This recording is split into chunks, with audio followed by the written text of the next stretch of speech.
Hey guys, welcome back to Real Housewives Recaps. I'm so glad you're here. This is the second part of my complete walkthrough of the Lady C, Meghan and Harry book, and it's juicy and I really enjoyed going through it, and I love the feedback I'm getting that you guys like these longer videos like this. So here's another one. It's almost 3 hours long, so I hope you enjoy it. I hope you've enjoyed me going through this all and putting it together like this. I just love your comments so much. It makes me feel so good. All the hard work I've put into this, that you guys are responding so well. It just makes my heart so happy. So thank you for watching. Thank you for being here. I appreciate you all so much. And I truly can't wait to bring you more stuff like this. So let's get back into this. Pick up with Lady C's book. And if you didn't see the other part, it's okay. Like, I'll explain it as we go of what they're up to and what Lady C says about everything. So let's get into this. Hey guys, welcome back to Real Housewives Recaps. Today, we're talking Meghan and Harry, the real story by Lady Colin Campbell. We are on chapter 9 today, and I am excited to dive into this with you. It's Friday. I'm feeling good. I'm caffeinated. I'm excited to be doing this. I hope you're excited too. Today is Scary Stare Edition. My apologies if it gives you nightmares, but we are going to take a look at pictures in the background of one Miss Meghan staring into your soul. Every time I think these two can't get any worse, they do stuff like they did in chapter 9. And it's nothing new. It's just the way that Lady C explains it. It's so over the top how obnoxious these two are. And it's not that I'm surprised by it anymore. Well, I guess I am. It's like I can't believe it. If I was watching something on TV, like a fiction show, and the main characters were this obnoxious, I would probably turn it off and say, this is just too fake. Nobody's this awful, but here we are with these two. So it's all about how Harry and Meghan made everything difficult for the palace. And I think the reason this irks me so much, it's just, think about these two whining on Oprah about, I was fed to the wolves and we got no help and I had to Google the national anthem, which you all have pointed out and I've pointed out, strikes me so funny because that means her moron husband couldn't even help her with that. He claims to have sought all this therapy, couldn't help her find a therapist when she was quote unquote struggling, and he couldn't help her learn the national anthem. I mean, things like that. It's just so ridiculous, but I digress. I'm feisty today. But no, so they go into how rough they made it for everybody because they're so busy coordinating the California people. That was their well, I say there. I think he's just eating crayons. I think she's leading him around. So her priority, I'm sorry, I just looked up and saw the picture and it's just funny timing. I put these pictures in place usually before I record, so I did not do that on purpose. But here she is masterminding things with her scary smile, or scary stare, but so her priority was California, the whole Sunshine Sachs of it all. Remember, those are the people she had hired to represent her in California. So she never disbanded her California representatives when she married Harry. The palace discovered that she had instructed them to drum up commercial opportunities for her to exploit. And she didn't want small-time things. No, that's not good enough. Nothing would be, of course. Each project should, quote, be worth millions of dollars. Of course, they think they're worth that. And then flash forward to today. Not today, but around now. Didn't the Spotify guy admit to overpaying for them? And they only did 6, 8 episodes? I don't even know. But they only did a few episodes, got paid millions of dollars. And now the Spotify guy, I believe, has either been fired or left. I'm not sure. But because he spent too much on programs like theirs. So something interesting that popped up in this chapter, as I've been covering all the terrible fashions lately, and it's been so much fun. So definitely check those out if you haven't seen the videos. But something interesting that Lady C points out, I'm on page 246 if you're reading along with me, but Meghan was rumored to have asked designers to give her credits for dresses which she had already worn, which the Duchy of Cornwall had paid for.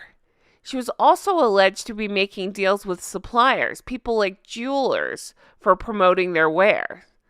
So the way I'm taking this, because I had to reread this part, I think what she's saying is by give her credits, I don't know if she means monetarily. That's how I'm taking it. She wanted paychecks for things that she didn't herself pay for and had already previously worn. But for drawing attention to the brand, she was either trying to get, I don't know, money or credit with the company itself. I'm not sure, but any of those are ridiculous. If any of that's true, that is so ridiculous. She didn't even pay for it. Duchy of Cornwall did. I would love nothing more than for King Charles to say, listen, I pay for people's stuff who worked for us. You didn't work for us. And then send them a big fat bill for it. That would be brilliant. You guys, then it goes on to say that, quote, her ultimate goal was to be president of the United States of America. Blech. I don't get political here. I don't want to discuss politics. I'll just say in a nutshell, what is she thinking? What does she think? Why would anybody want that job? I think that job sucks. Regardless of which team you play for, that job sucks. Who wants that? But I think with an egomaniac like this, of course she wants that. So everybody will know her name. I'm not sure. But she's apparently confusing her role she did when she gave speeches at the UN and then keeps writing the coattails of that stupid story about the soap and the advertising claim. So how's that going to translate to a political career? Again, I don't want to go into politics discussion here. I get like right now I'm shaking my shoulders. Like I get a grossed out, like slimy feeling. Of course she would want to go into politics. But on the topic of roles and career moves and such, if this was just a career move, being a royal duchess, then why could she not, or would she not, make the necessary judgments to fulfill her royal role satisfactorily? I mean, I think the question answers itself. My guess is it has to do with, well, then she wouldn't have the victim narrative that she's apparently banked on up until now. But it's backfiring, right? I think her disapproval rating is at its all-time low. So obviously that didn't work out. So I just wonder how she's going to pivot, what kind of victim thing she's going to do next. I suspect she'll have more content after coronation. Okay, so Lady C goes on to explain Meghan is not lazy, but she prefers dramatic stuff. She understands how important glamorous photo ops to her legions of followers, but she relishes popping into soup kitchens and visiting survivors of disasters, as long as she knows she's getting, photographed for it and staying in the media for it. But the reality is, anybody who isn't cut out for the day-to-day, and Lady C explains it's boring day-to-day in the royal life because you're doing so much selfless work. And you don't always get credit for everything. That's just not how it works. And so it just wasn't going to go well for Meghan. And she suspects, and I suspect, and we all suspect that Meghan caught on like, oh, this is actually kind of a selfless job in some ways, with rewards, of course. But and that's what made her unable to hack it. But of course, she was never interested in being a working royal. She only wanted the platform to catapult herself into being more famous. Well, to quote Lady C, to being a greater worldly success. And she's been achieving that objective. I would say she's become more notorious than anything, but her name's out there. But what if she I guess the question is, what if she had been able to adjust her royal role? And I said it before in the last video, I just keep thinking about this. If she had adjusted to her royal role and actually given a crap and not been horrible to everybody, she actually probably would have had the fame that she was seeking. That's the irony of it all. She had the opportunity. She just chose to do this with it. So then we go back into the timeline at hand. So we are at baby Archie's christening. And they decided to throw tradition to the wind and piss everybody off once again. So remember, everything is a business deal with these two. So why would the christening be any different? They told everybody they would not be sticking with tradition. They would not be using the palace photographers and all that. Instead, they would be working with their own people and would only share it with their choice of press when they were ready to do so. So scrap tradition. They wouldn't even tell who the godparents were. They were not being transparent with anything. It just goes back to just the hypocrisy. We hate the media. We want privacy, except for we're going to work with the media on our most precious thing, our children, right? And we'll, work with them, sell to them, that sort of thing when it benefits us. But any other time we hate the media, we want privacy. It was soon after this time that I've discussed this at length in other videos, but one of the worst things I think they did, there's so many bad things to choose from, but this really bothers me. They were invited to Balmoral because the Queen wanted them to spend quality family time with her and the other family members on the grounds. And Lady C goes in to explain, as we know, Balmoral was the place that the Queen loved. It's where she felt like she could be herself, let her hair down, and just have family time, right? And just, I guess, be a person, live and not be the Queen for a few minutes. So the Queen invited them to bring Archie to Balmoral for this time, and the response was no, the baby was too young to travel the distance. So what did they do? Instead, they decide to fly with Archie a farther distance to go stay with Elton John and David Furnish and their kids in the south of France. Nice, huh? Really nice. It's your granny. She's 90-something years old at this point, and yeah, this is how you choose to spend your time, of course. So that's what makes me hate Harry, too, because he never would put his foot down. So when Harry and Meghan managed to use private jets 4 times in 11 days while lecturing ordinary people about the need to keep their carbon footprint small, they were setting themselves up to be called out by the press. You know how they hate that.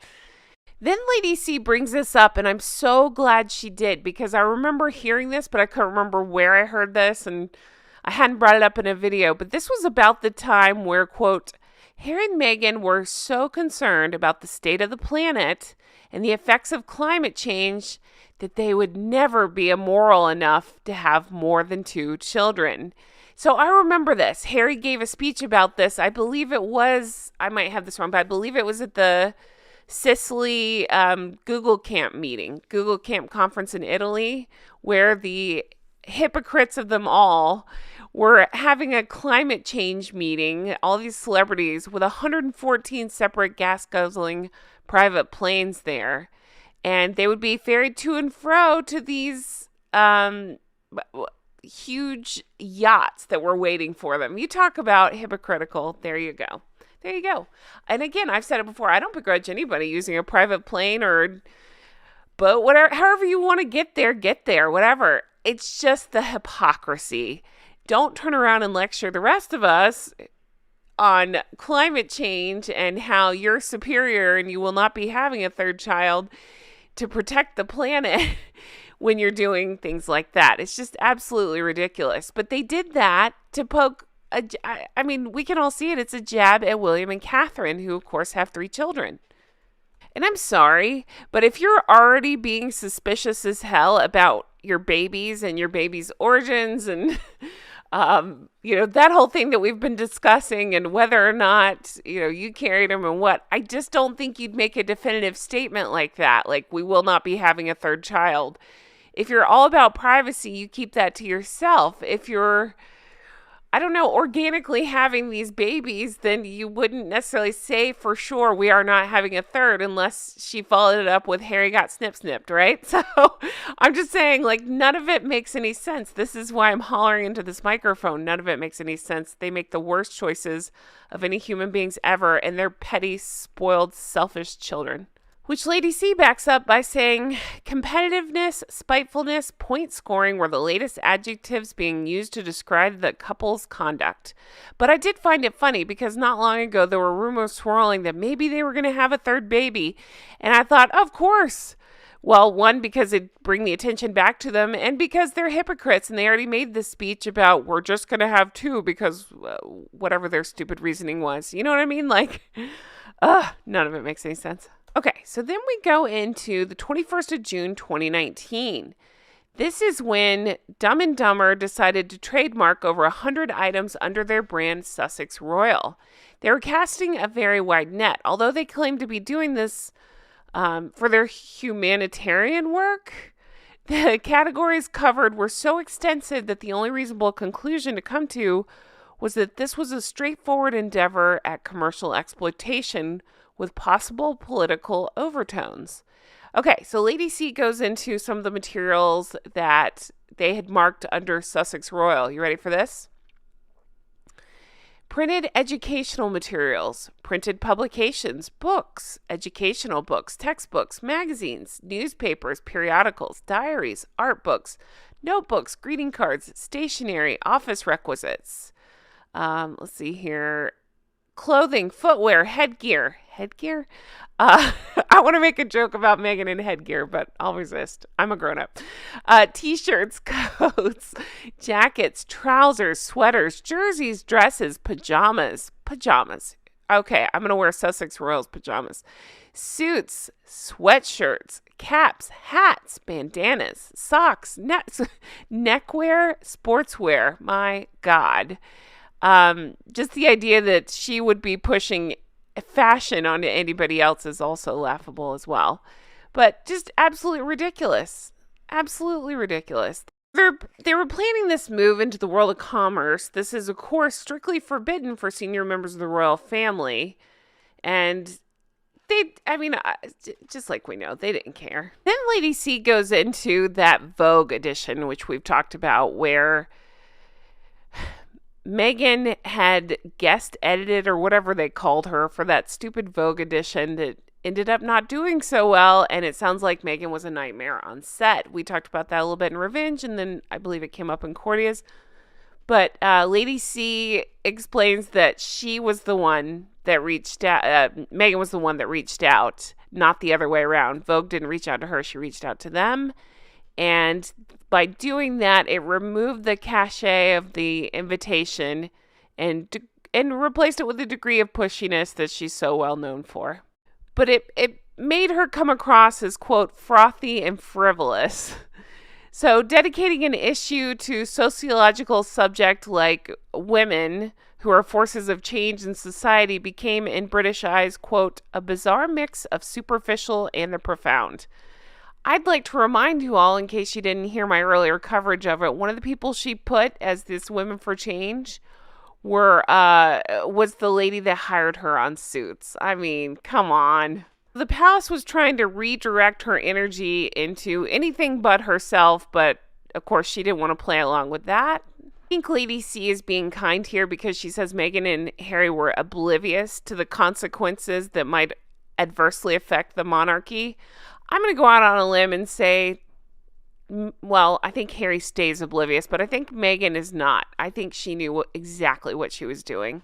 So further playing into Meghan's political aspirations, around this time, she ended up inviting Hillary Clinton and her daughter Chelsea for tea at Frogmore Cottage.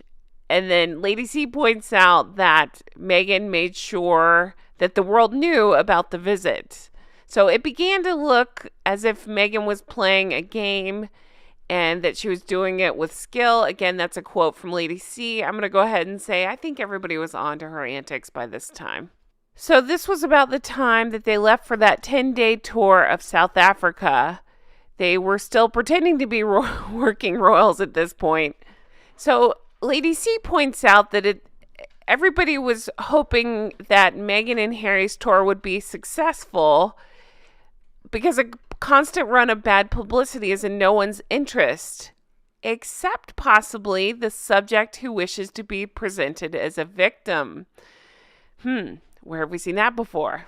So it was during this tour Oh, some of those fashions. So, Lady C says Meghan opted for high street fashion rather than couture. So that way she wouldn't stand out quite so bad by the poverty stricken that were around her. I still say bullshit because this was the tour where in South Africa these two were giving those interviews and again claiming to be victims at this point. Interesting thing here, again I'm on page 271, is Lady C goes into there were actually battles being fought behind the scenes between the couple and the financial controllers for the Duchy of Cornwall, who were liable for the expenses of Meghan's wardrobe. In the months since her marriage, she had gone through some $2 million for clothes alone. She never wore the same item twice, and virtually everything was couture. As the costs mounted and the courtiers tried to keep the tab down, Meghan and Harry doggedly refused to relent, stating in no uncertain terms that she had to look good and that I'm sorry, I couldn't get through that part without laughing, and they weren't about to cut any corners for penny pinchers. The nerve of these two. The absolute nerve. And again, I find it funny because I have been doing deep dives on the, quote, fashion. So if you didn't see those videos, definitely check them out because, some of those looks are so bad. Meghan, that's right. We are in Lady C's book. We're on chapter 10. If you're reading along with me, actually, we're finishing up chapter 9 and going through chapter 10. So let's jump right on in this. Now, I do want to point you toward the background photos. I try to keep them interesting for you. So this is the weirdly staring at Harry edition. Since we just had a video, since I just put it up about how she's got her claw on him all the time, might as well show you the weird stares as well. I'll probably make a separate video where I actually talk through some of the weird stares, but for now, you can take a look at them in the background. Yikes. It scares me to my soul. All I can think about is like, I'm an actress. This is me acting like I love you. Not that she was a great actress, but do you know what I mean? It's like if you were given a role, pretend like you love the stranger. You would kind of give him these gazing looks, maybe? I just don't. If I stared at my husband like that, he would say, what, do I have a booger or something? Like, what? He's very romantic. No, but really, just imagine staring at your partner and they'd be like, what are you doing? What's going on? Do I have something on my face? What? Don't you have something to do? Well, continuing on the book and the theme of Harry and Meghan being complete and utter shitbags. You're welcome. I'm very eloquent. I have class out the ass. All right. So, unfortunately, this was the time where Prince Philip just was not doing good. He had pancreatic cancer. They knew that his time would be drawing near. It's hard to talk about because I truly love Prince Philip and the Queen. So I just know that that's the time we're discussing when we talk about these shitbags. Yes, I have taken to calling them that because I think they deserve it, especially after you hear what all went down in this part of the book. Okay, so again, it was a terrible time.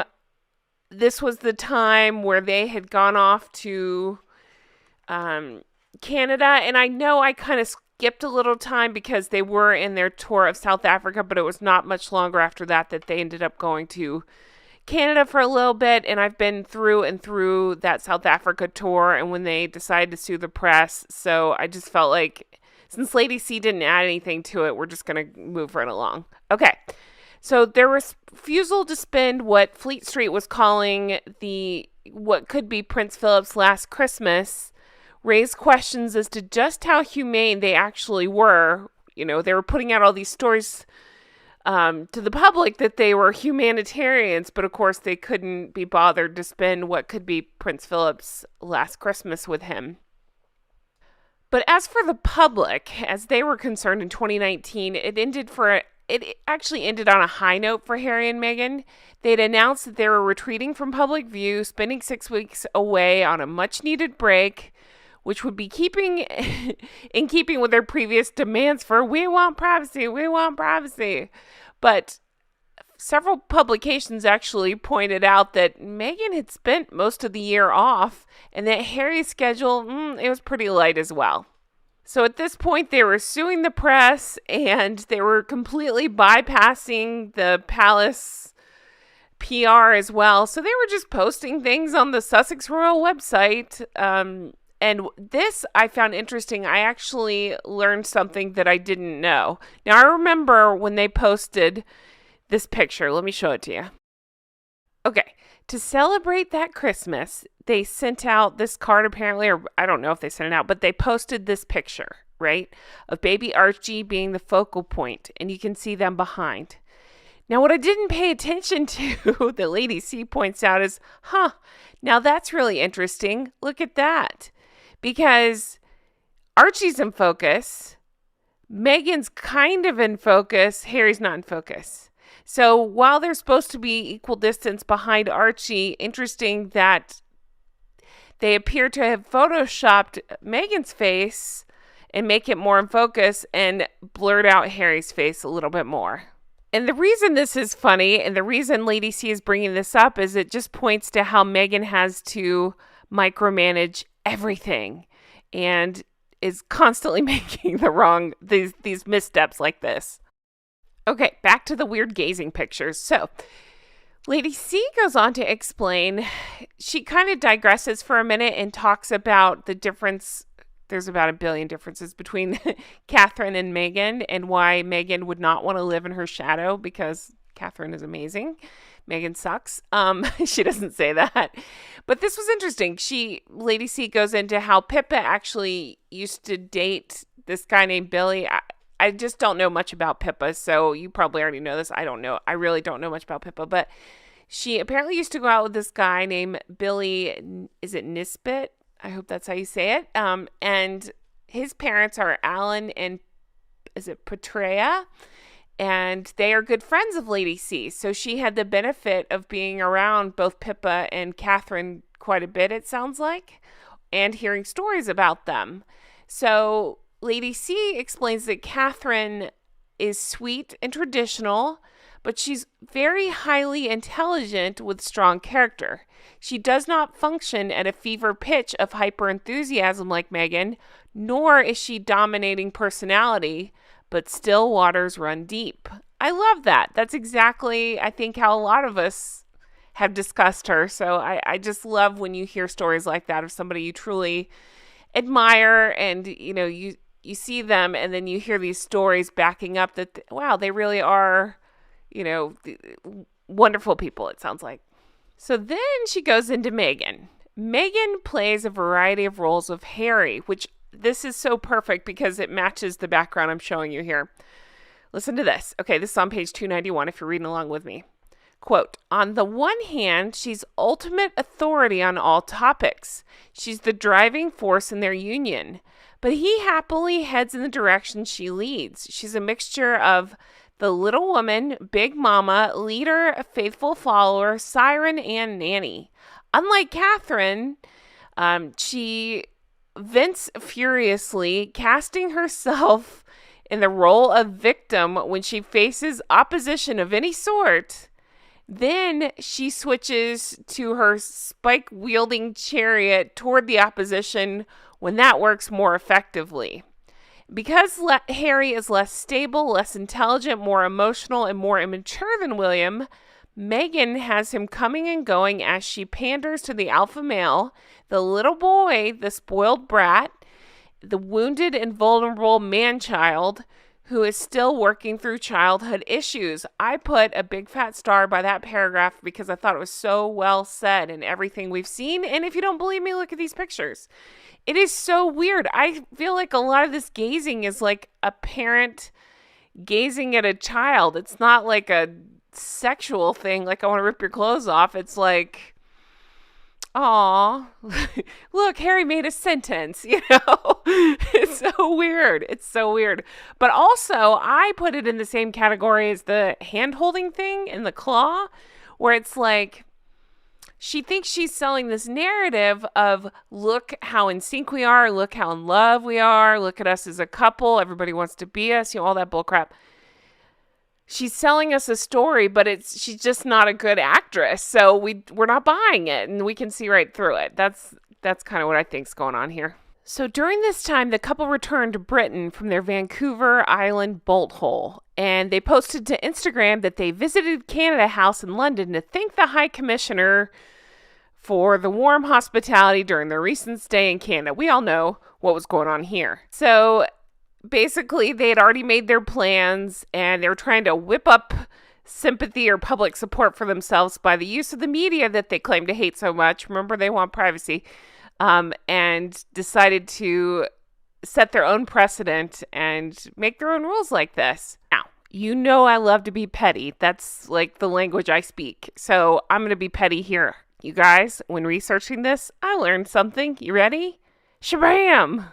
I'm guessing Maggie Poo was nervous about this meeting or something because yikes. Now, this is not something I would normally mock, but in this case, I think it's warranted. Gave our queen hell, so I like to think of this as her karma. Also, look at the bra. What's happening? There's extra boob hanging out. I don't understand this.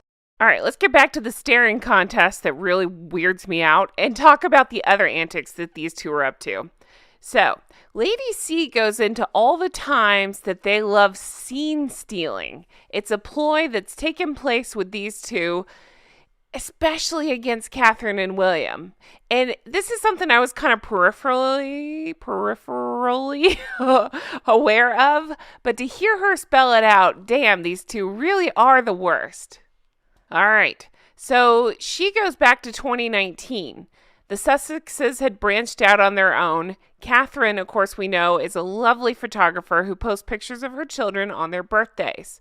She had posted a picture of Louis. It was his first birthday, and within hours, the Sussexes, aka Meghan, had knocked her out of the news by putting up some wildlife pictures taken by Harry of a lion, a rhinoceros, and an elephant in celebration of Earth Day.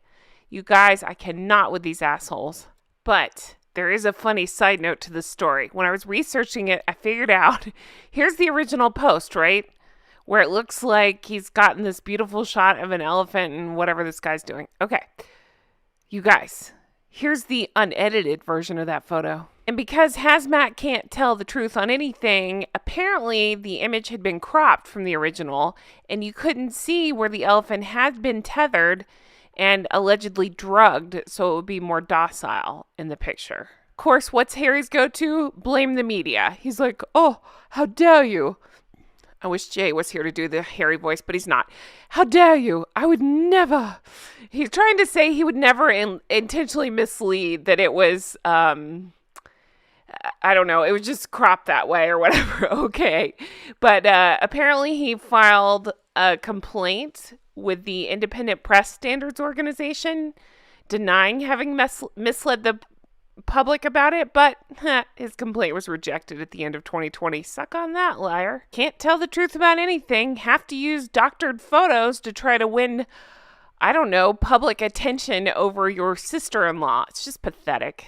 All right, and then Lady C goes to point out June that same year, 2019, Catherine, she made an appearance at Wimbledon. It's something she always does. She's an avid tennis player as well as patron of All England Club. So in that capacity, she presents trophies to the winners at Wimbledon.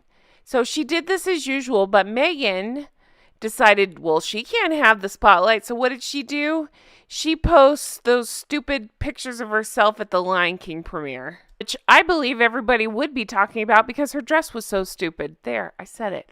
Okay, then in 2020, again, a day where Catherine was fulfilling 3 official engagements, Meghan decided, oh, no, she can't have the light for doing the right thing. I need to steal it. I need to steal it for myself. So she posted pictures of herself taken 2 weeks before, when she was in London at some animal charity, and she was, I don't know, petting some dogs. She was having a PR moment, and she decided she'd post that to try to get some attention on herself, because heaven forbid it not be for a few seconds. Those were Lady C's examples, which made me start thinking of my own examples of where we've seen them do this, because it has come into my attention.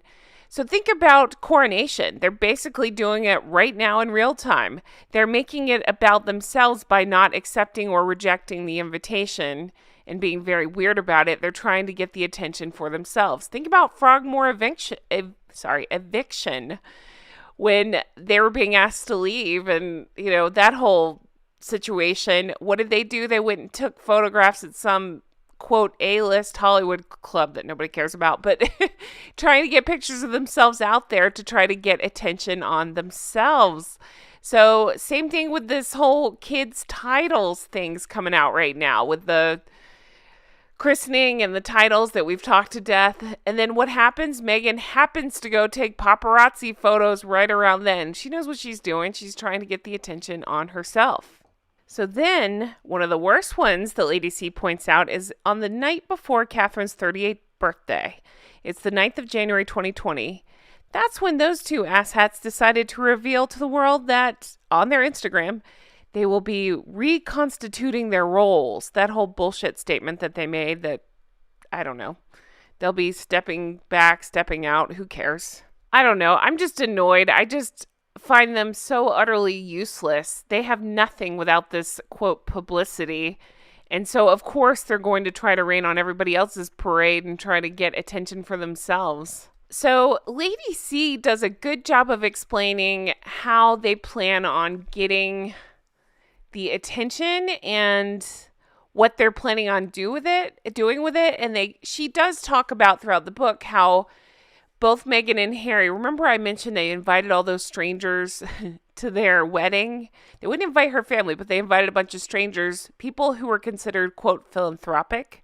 Well, Lady C on page 303 goes into philanthropy is often a cover for the purchase of respectability following acquisition of wealth by dubious means. Dun, dun, dun.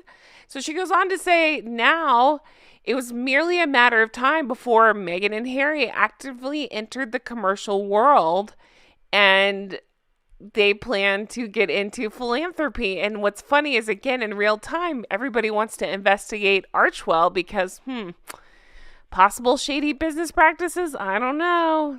It's interesting. Papers are coming out that apparently or allegedly Archwell may own their house. So, doesn't sound shady at all, right? Please read between the lines and understand that that's sarcasm. So again, this time for them was all about making the move. And I don't mean geographical moves. I mean the moves out of the royal roles. They were realizing they were never going to be king and queen, thank God, of the United Kingdom. So they should be free to go and try to be king and queen of depressing whatever they're trying to be king and queen of now. So Lady C brings us the inside tea here, scoop, whatever you want to call it, and says, quote, I'm informed that William was particularly disappointed by his brother's attitude. He felt that they all have responsibilities which go above and beyond their own personal desires, or even their own happiness. Harry, however, has always had a tendency to think in more personal terms than his elder brother, even when others would deem it more suitable to think in institutional terms. I think that's fancy Lady C speak of saying Harry's a spoiled brat. William gets it, Harry doesn't. Lady C, and we all suspect that Harry's wife did not want to spend her whole life playing second fiddle to Catherine.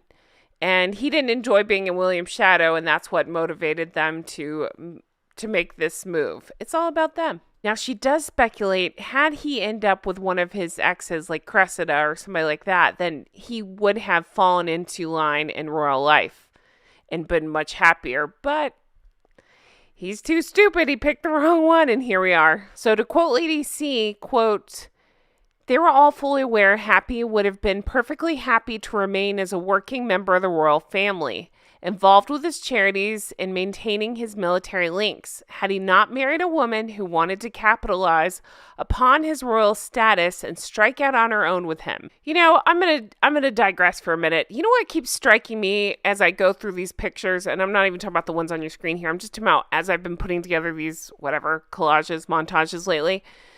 Those ones where she's sticking her tongue out at the garden party. They had literally just gotten married. This was their first event after they got married, and she's on record as saying, I'm bored, this is boring, and sticking her tongue out and acting like a child and stuff. And I'm just saying, she never, I mean, it's no new revelation, but she never even gave it a chance. She didn't even try. I would just think, I don't know why that bothers me so much, but it does. I would just think at that point she was still pretending for a little longer. I'm surprised that the mask dropped that quickly, but it sounds like it did before the wedding. And again, I say, what the hell is wrong with Harry? But Lady C goes on to quote Princess Margaret's former lady-in-waiting, Lady Glenconner.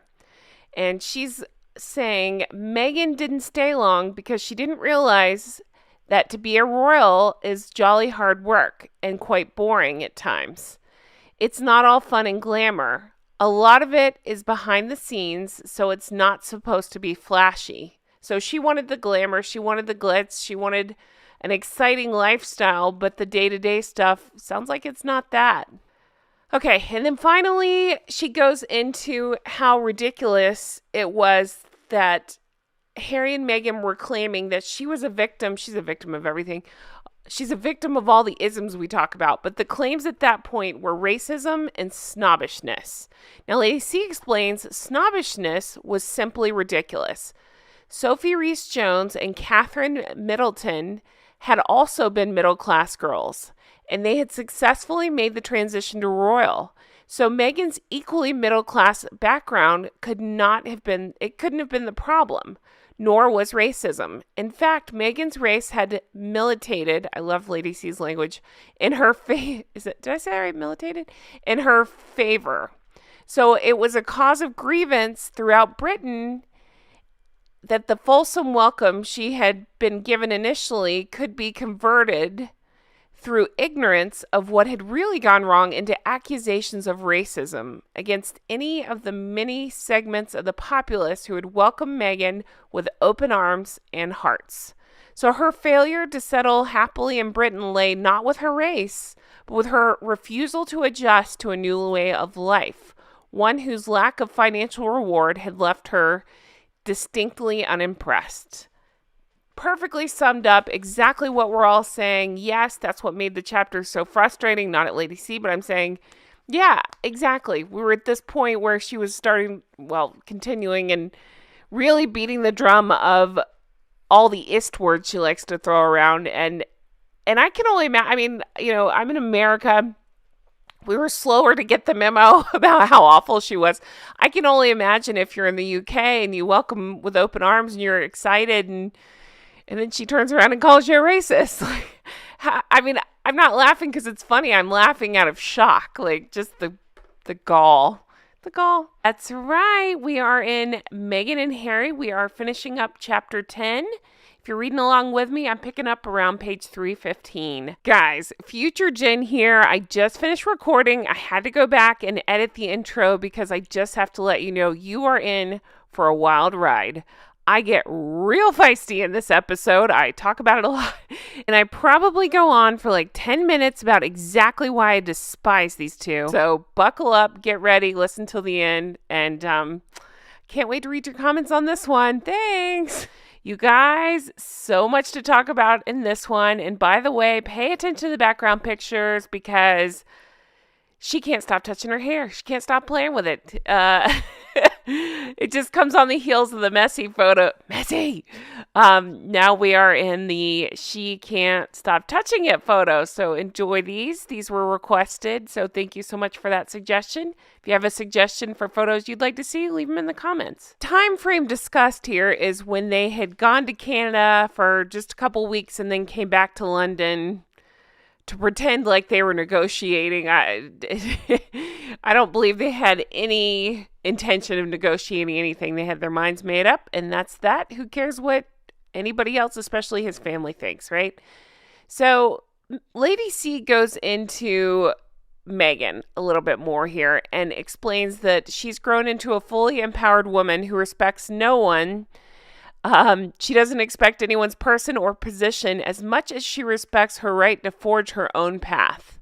So that fact shows when we take a look at her relationship interactions with the Queen. It was awe-inspiring to say the least. So this is where I love Lady C because she was explaining in her inside British circles, which I wish she had given more examples. She did not, but she says that Meghan treated the Queen as, quote, just another individual with whom she deals. But this attitude caused astonishment. Who does she think she is? I don't know why this continues to surprise me, but it does. Just the blatant sense of self, narcissism, the lack of respect to come into this family to basically, as we've learned, tell them they don't know what they're doing. You have a better way of doing things, to try to change everything right off the bat, to completely disrespect everybody in this family. It just makes me dislike her and Harry even more. Just reading this stuff and relearning this stuff. It's just a level of narcissism like I've never heard of or seen before. And again, in this chapter, Lady C, just like she did in the last video I was talking about, explains that if any of this ridiculousness is met with criticisms, immediately Meghan and Harry both throw themselves into that victim mode, and then they start throwing around those ist words that they love to throw around, like racism and sexism, things like that. They are the most self-centered, self-involved, egotistical, selfish egomaniacs I've ever seen in my entire life. Evil, horrible people, and I will never forgive them for what they did to the Queen in her final stage of life. I ask again, who in the world could support these two? People who do no research at all, that's who. Here you go right here. There's a million reasons I can't stand these two, but let me just read you this paragraph right here. You ready? Harry has this is page 316 if you're reading along with me. Sorry, I'm feisty today. Harry has a rabid and irrational hatred of the press, blaming it, as he does, for his mother's death, while Meghan had developed a hysterical antipathy toward their criticisms of her, declaring them to be based upon racism, sexism, misogyny, jealousy, envy, and anything else but fair comment. That is exactly one of my main beefs with them and their supporters, because there's no, hey, let's look at the facts. Let's look at these million accounts of their horrible behavior. Nope. All the ist words that they love to throw out, because why try to bother with logic if you can just throw those out and try to silence people? It's ridiculous. Okay. Her self-belief was so solid that she simply could not wrap her head around the fact that some of their criticisms might have merit. And you know what? That sounds like a narcissist to me, somebody who will never be, quote, wrong or never learn or change their behavior, because why do that when you can just throw around these ist words and not learn a thing, change anything? Sounds silly, but think about everything we've been looking at recently, from the horrible fashions to the terrible hair choices, all of it. It just all goes into the, quote, I know best. I won't listen to anybody else. My critics are haters or racist or sexist, whatever ist word you choose to throw at them. She can do no wrong in her own eyes. And that's the problem. And Harry's too stupid to say, this isn't right, and to have dumped her ass. Nope. And I don't feel sorry for him. He sucks too. In some ways, I hold him more accountable because it was his family that they did this to. I'm giving him a pass. He sucks. Just think about his relationship with his brother. He just threw it all away. That guy sucks. Okay, sorry. I'm feisty today, and these two are really pissing me off.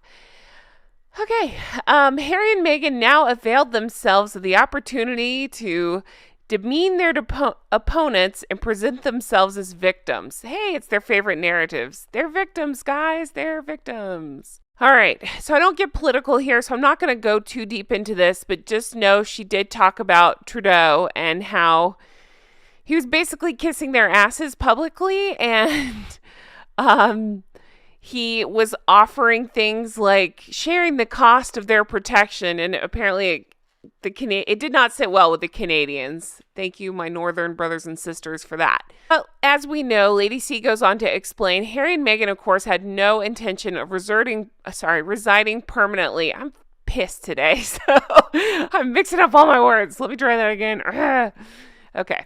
Harry and Meghan, of course, had no intention of residing permanently in Canada, but being skillful tacticians, I think she's given them too much credit, who understand their radical decamping from the UK would be more tolerable if their ultimate destination of California could be concealed beneath the fig leaf of a desire to reside in a Commonwealth country. I gotta go back and explain Lady C's. She apparently has all kinds of insider friends. She calls them the royal cousins, people she knows that are, connected to the royal family. So she was informed by royal cousins that Prince Philip was completely appalled at the way in which Meghan and Harry had tried to bring pressure to get their own way.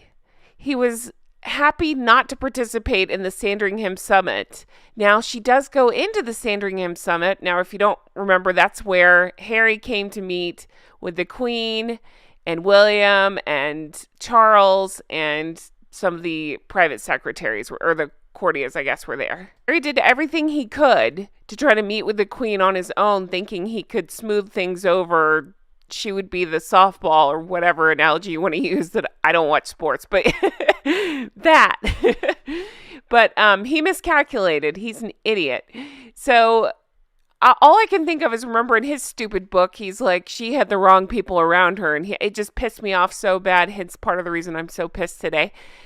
He totally downplayed the role that the Queen had in her own life, like in making decisions. He made it seem like she was surrounded by the wrong people and they were the ones doing her bidding, and basically taking her intelligence, her decision making out of it. It's just so rude, and again, supported by his Instagram loving bitch wife who claims to be a feminist. She goes into this meeting and explains that Charles was distraught, that his efforts to include Meghan had come to this, and Harry had thrown them a curveball. Hey, look, another sports reference. While William was equally distraught that the brother with whom he loved and protected all his life could be behaving in what was regarded as foolhardy and a destructive manner. The Queen was disappointed that all the sterling possibilities of the union of Harry and Meghan gone nowhere, and the warmth, generosity, hospitality that the family and the public had shown to Meghan had meant so little. Harry himself felt like he was not being supported enough and was upset when it became apparent that he and Meghan would not be able to trip off to North America, cut deals left, right, and center, and then trip back to Britain for a few photo ops, which would keep their earning potential topped up and generally just do as they pleased. Can you imagine the slap in the face that would be to King Charles? And I'm thinking of William and Catherine doing all these engagements and every day spending their lives doing this stuff. And here's Harry, I'll be bouncing in and out as I choose, but we still want protection and money and all the perks, just none of the work. So Lady C goes on to explain that they were being naive and brazen. It depends on your perspective there, but they could easily have trademarked something like their names, but no, they decided to trademark Sussex Royal, and remember, try to launch like hundreds of tchotchkes with that name slapped on it, which of course the royal family had a problem with. You can't just slap that name on things and try to sell it. That's not a thing, you idiots. But they didn't even think about it. They just were so, full of themselves.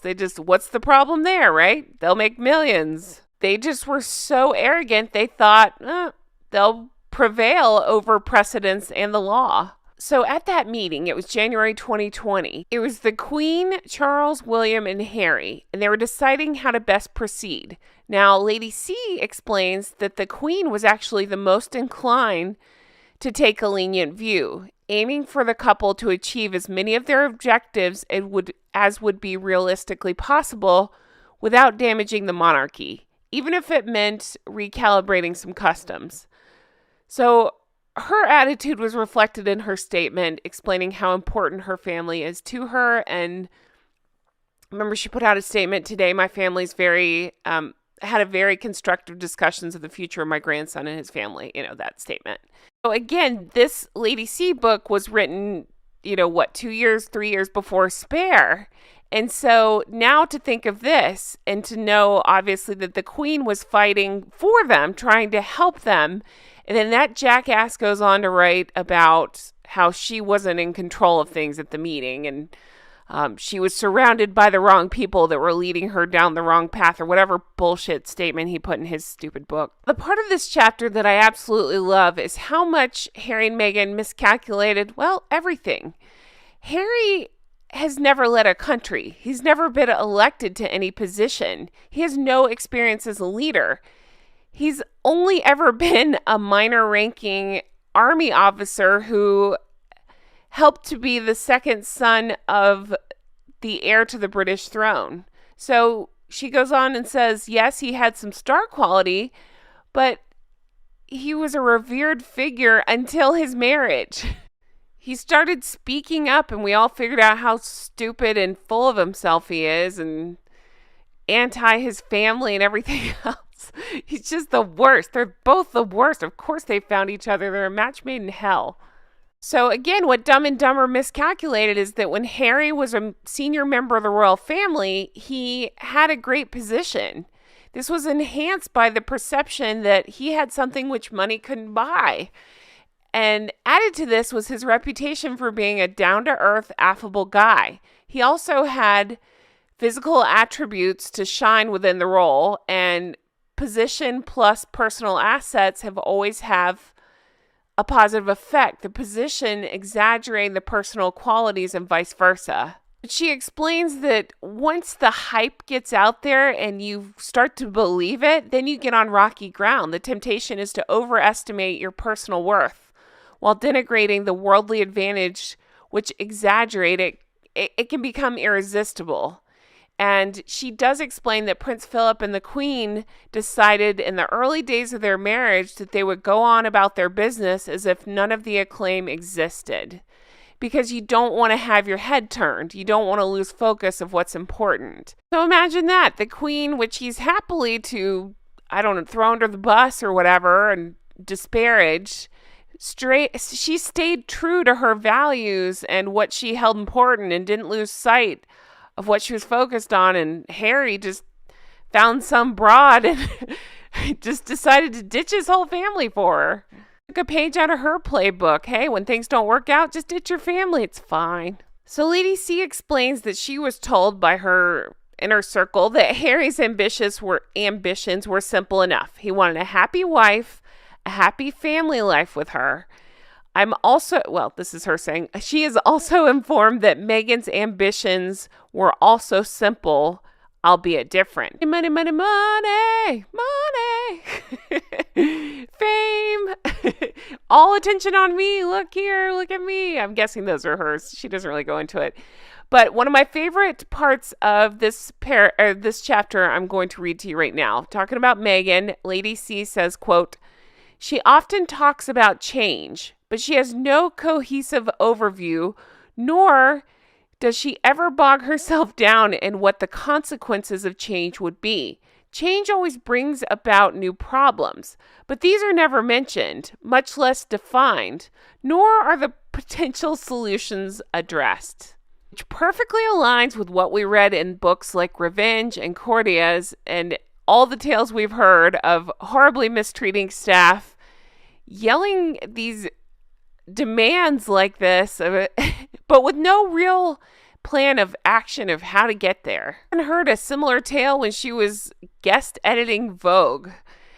I mean, who cares about that magazine? But I do find it funny. I believe that some of the other people working there, their complaint was that she had tons of suggestions, but no real method to get there, no real clear path. Just saying words for the sake of saying them, right? We've heard the word salad quite a bit. So then Lady C goes into lots and lots of paragraphs about old money versus new money and the difference there of his family and then their perception as they gain money and stuff. She does explain that Meghan would have been categorized as, quote, a no money person. While she had made reasonable money following her success in Suits, she did not have enough to buy and furnish a decent sized house, such as the one that she and Trevor used to rent, and maintain a reasonable lifestyle, which is the acid test between new money and no money. She really was Cinderella at the ball. Lady C explains that she only enjoyed it in the last few years. Before that, she was dependent on men for a roof over her head and the wherewithal to have a halfway decent existence. Again, Lady C goes on to explain in British circles they recoiled from her overt materialism and a demeanor which she might have thought was classy, but which they regarded as pretentious. So then she wraps up the chapter by explaining there is another interpretation with which to consider Meghan's behavior and why she failed so utterly to make friends in Britain. She might have decided from the word go or early on that she wanted no part of Harry's world. Although she was too canny to say so, the indications are that from well before the marriage, it was obvious to everyone and would therefore have also been clear to someone as bright as Meghan that she was unsuited to the role of royal duchess and that she was not fitting in comfortably to Harry's personal world. So she didn't make an effort with his friends, but then Lady C goes on, but when she wants something like to be with Harry, she'll make an effort between meeting him, marrying him, and to move from girlfriend to fiancé, then to wife, strengthening the relationship with each passing day until they're an indestructible unit. Does she do all this, you ask? Well, Lady C explains, page 348, that she's extremely loving toward him, supremely tactile. I'm laughing because we've seen the claw. And even people who dislike her and doubt her sincerity will acknowledge that she covers him with love. That's called love bombing. That's something we're now taught to look out for. It's not good. Anyway, super good chapter. Thank you so much, Lady C. I'm loving your book so much. I am feisty today, so I hope you enjoyed this feisty recounting of the chapter. And let me just tell you, I'm only a couple pages in, and I had to jump on mic because it's that juicy. This one is good, and I can't wait to discuss it with you. And I have found some really funny photos that I'm excited to share with you, including Prince Spoiled Brat here. So take a look at the screen, and let's get into this. Guys, the reaction to my last episode where I basically lost my mind on the mic for 20 minutes telling you how I really feel about Harold and Fraud over there, and I've had the best responses, so thank you so much, everybody who took the time to write me about that. But let's get into the good stuff here. So here we are on chapter 11, and I am so excited to be here. Thanks for joining me. Okay, so chapter 11, again, only a few pages in, but so juicy, wanted to jump on. Lady C is going into the split perceptions regarding Meghan and Harry. Now, what's funny is I feel like it's actually way less so split now, but I get what she's saying. This was written in 2020 or published in 2020. So it probably was more divided back then, but I feel like it's pretty... We've seen the popularity polls or lack thereof, right? Anyway, Lady C goes into why it's interesting that people are split on them. She says Harry is more easily explained. The couple's admirers think that he's found himself an ideal mate and that they're very well suited. I can't get through that without laughing. They are well suited because they're both awful. And they balance each other out perfectly. This view is even shared by astrologers. She goes into why some astrologers seem to think that they belong together. I don't doubt that they belong together. They're both completely full of themselves and probably have similar goals to tear down their family. So yeah, sure, match made in hell. She goes into Harry's detractors. And they call him, quote, and again, I'm on chapter 11, page 349, if you want to follow along, because this one's amazing. Here we go. I'm going to read this to you. Harry is Meghan's useful idiot. He's a pussy-whipped dolt who deserves the name Blowjobs Harry. I've explained that in previous chapter. That was the name that the courtiers gave him because he's so painfully stupid. As he's fallen under the spell of a brighter but ultimately ruthless spouse who's using him and will discard him when she's through milking the situation for all she can get out of it. Oh my God, it's so funny. So, let me go into what she's saying about Meghan. It's so good, you guys. I can't even improve it. So I'm just going to read this to you and we'll discuss. You ready? So again, she's taking the stance of there are some people that like Meghan, but let me tell you what the detractors are claiming. Again, this was so astute of her because this is before, the books have come out and we've had so much access to their own words and their own stupid behaviors and seen what they're really like, right? She knew. So yay, Lady C. Okay, here we go. Again, page 349 if you want to read along. It's juicy. Her detractors claim that no one who is sincere makes such a show of being extravagantly loving as she does. Some of them even disparage her acting ability, stating that she consistently behaves in such an extreme, over-the-top, hyper-emotionalistic, actressy way, even as she's covering Harry with love, that she comes across more as a parasite clinging to a tree than someone who is sincere emotionally. Damn, I love Lady C. So well put. They say that she substitutes effusiveness for profundity and that her main talent is not even her acting ability, but her energetic ruthlessness. They believe that she uses people to achieve her goals and that her interest in others only lasts as long as their presence provides her with the opportunities and rewards she requires from them. Now, Lady C does go on to say that she is bright, opinionated, and passionate, but then she says, well, some people can can hear the clanking sound of an empty vessel. Hello, South Park, they said the same thing, making a lot of noise. She's very exacting and demanding. She is so upfront about what she wants that her admirers regard this as commendable, though her critics view it as a deplorable vice, suggestive of insensitivity and bumptiousness. I like that word. So then she goes on to explain that in private, Meghan's awful. She complains bitterly about her critics. As Harry's confirmed in his postings, they both find, talking about the critics, extremely painful for her to be doubted. I find that so funny because, again, how far have we come since this book came out? So she's probably really struggling now. Somebody point her toward this video, will you? So let's see. Lady C says, quote, I am told that they really struggle to understand how so many people could fail to recognize how self-evidently well-meaning and wonderful Meghan is. It's because we saw right through you. This created a feeling of, quote, being unfairly martyred. She did it to herself. They're always playing the victim. And they blamed not only the, quote, nasty people who thought like that, but anyone who provided them with a platform. Talking about the nasty people. Thank you. This fed their hatred of the press, which one royal told me, quote, borders on paranoia. Oh, it gets better. Okay. So then Lady C explains that she went to talk to her psychologist friend all about Maggie Poo. Well, psychologist to whom she spoke, okay, again, page 351, I encourage you to read this part, says, quote, while her admirers consider her an extremely sensitive person whose every thought and feeling governed by a sweet nature and a good heart, he concluded that the descriptions of her correlate with sociopathic as well as narcissistic tendencies.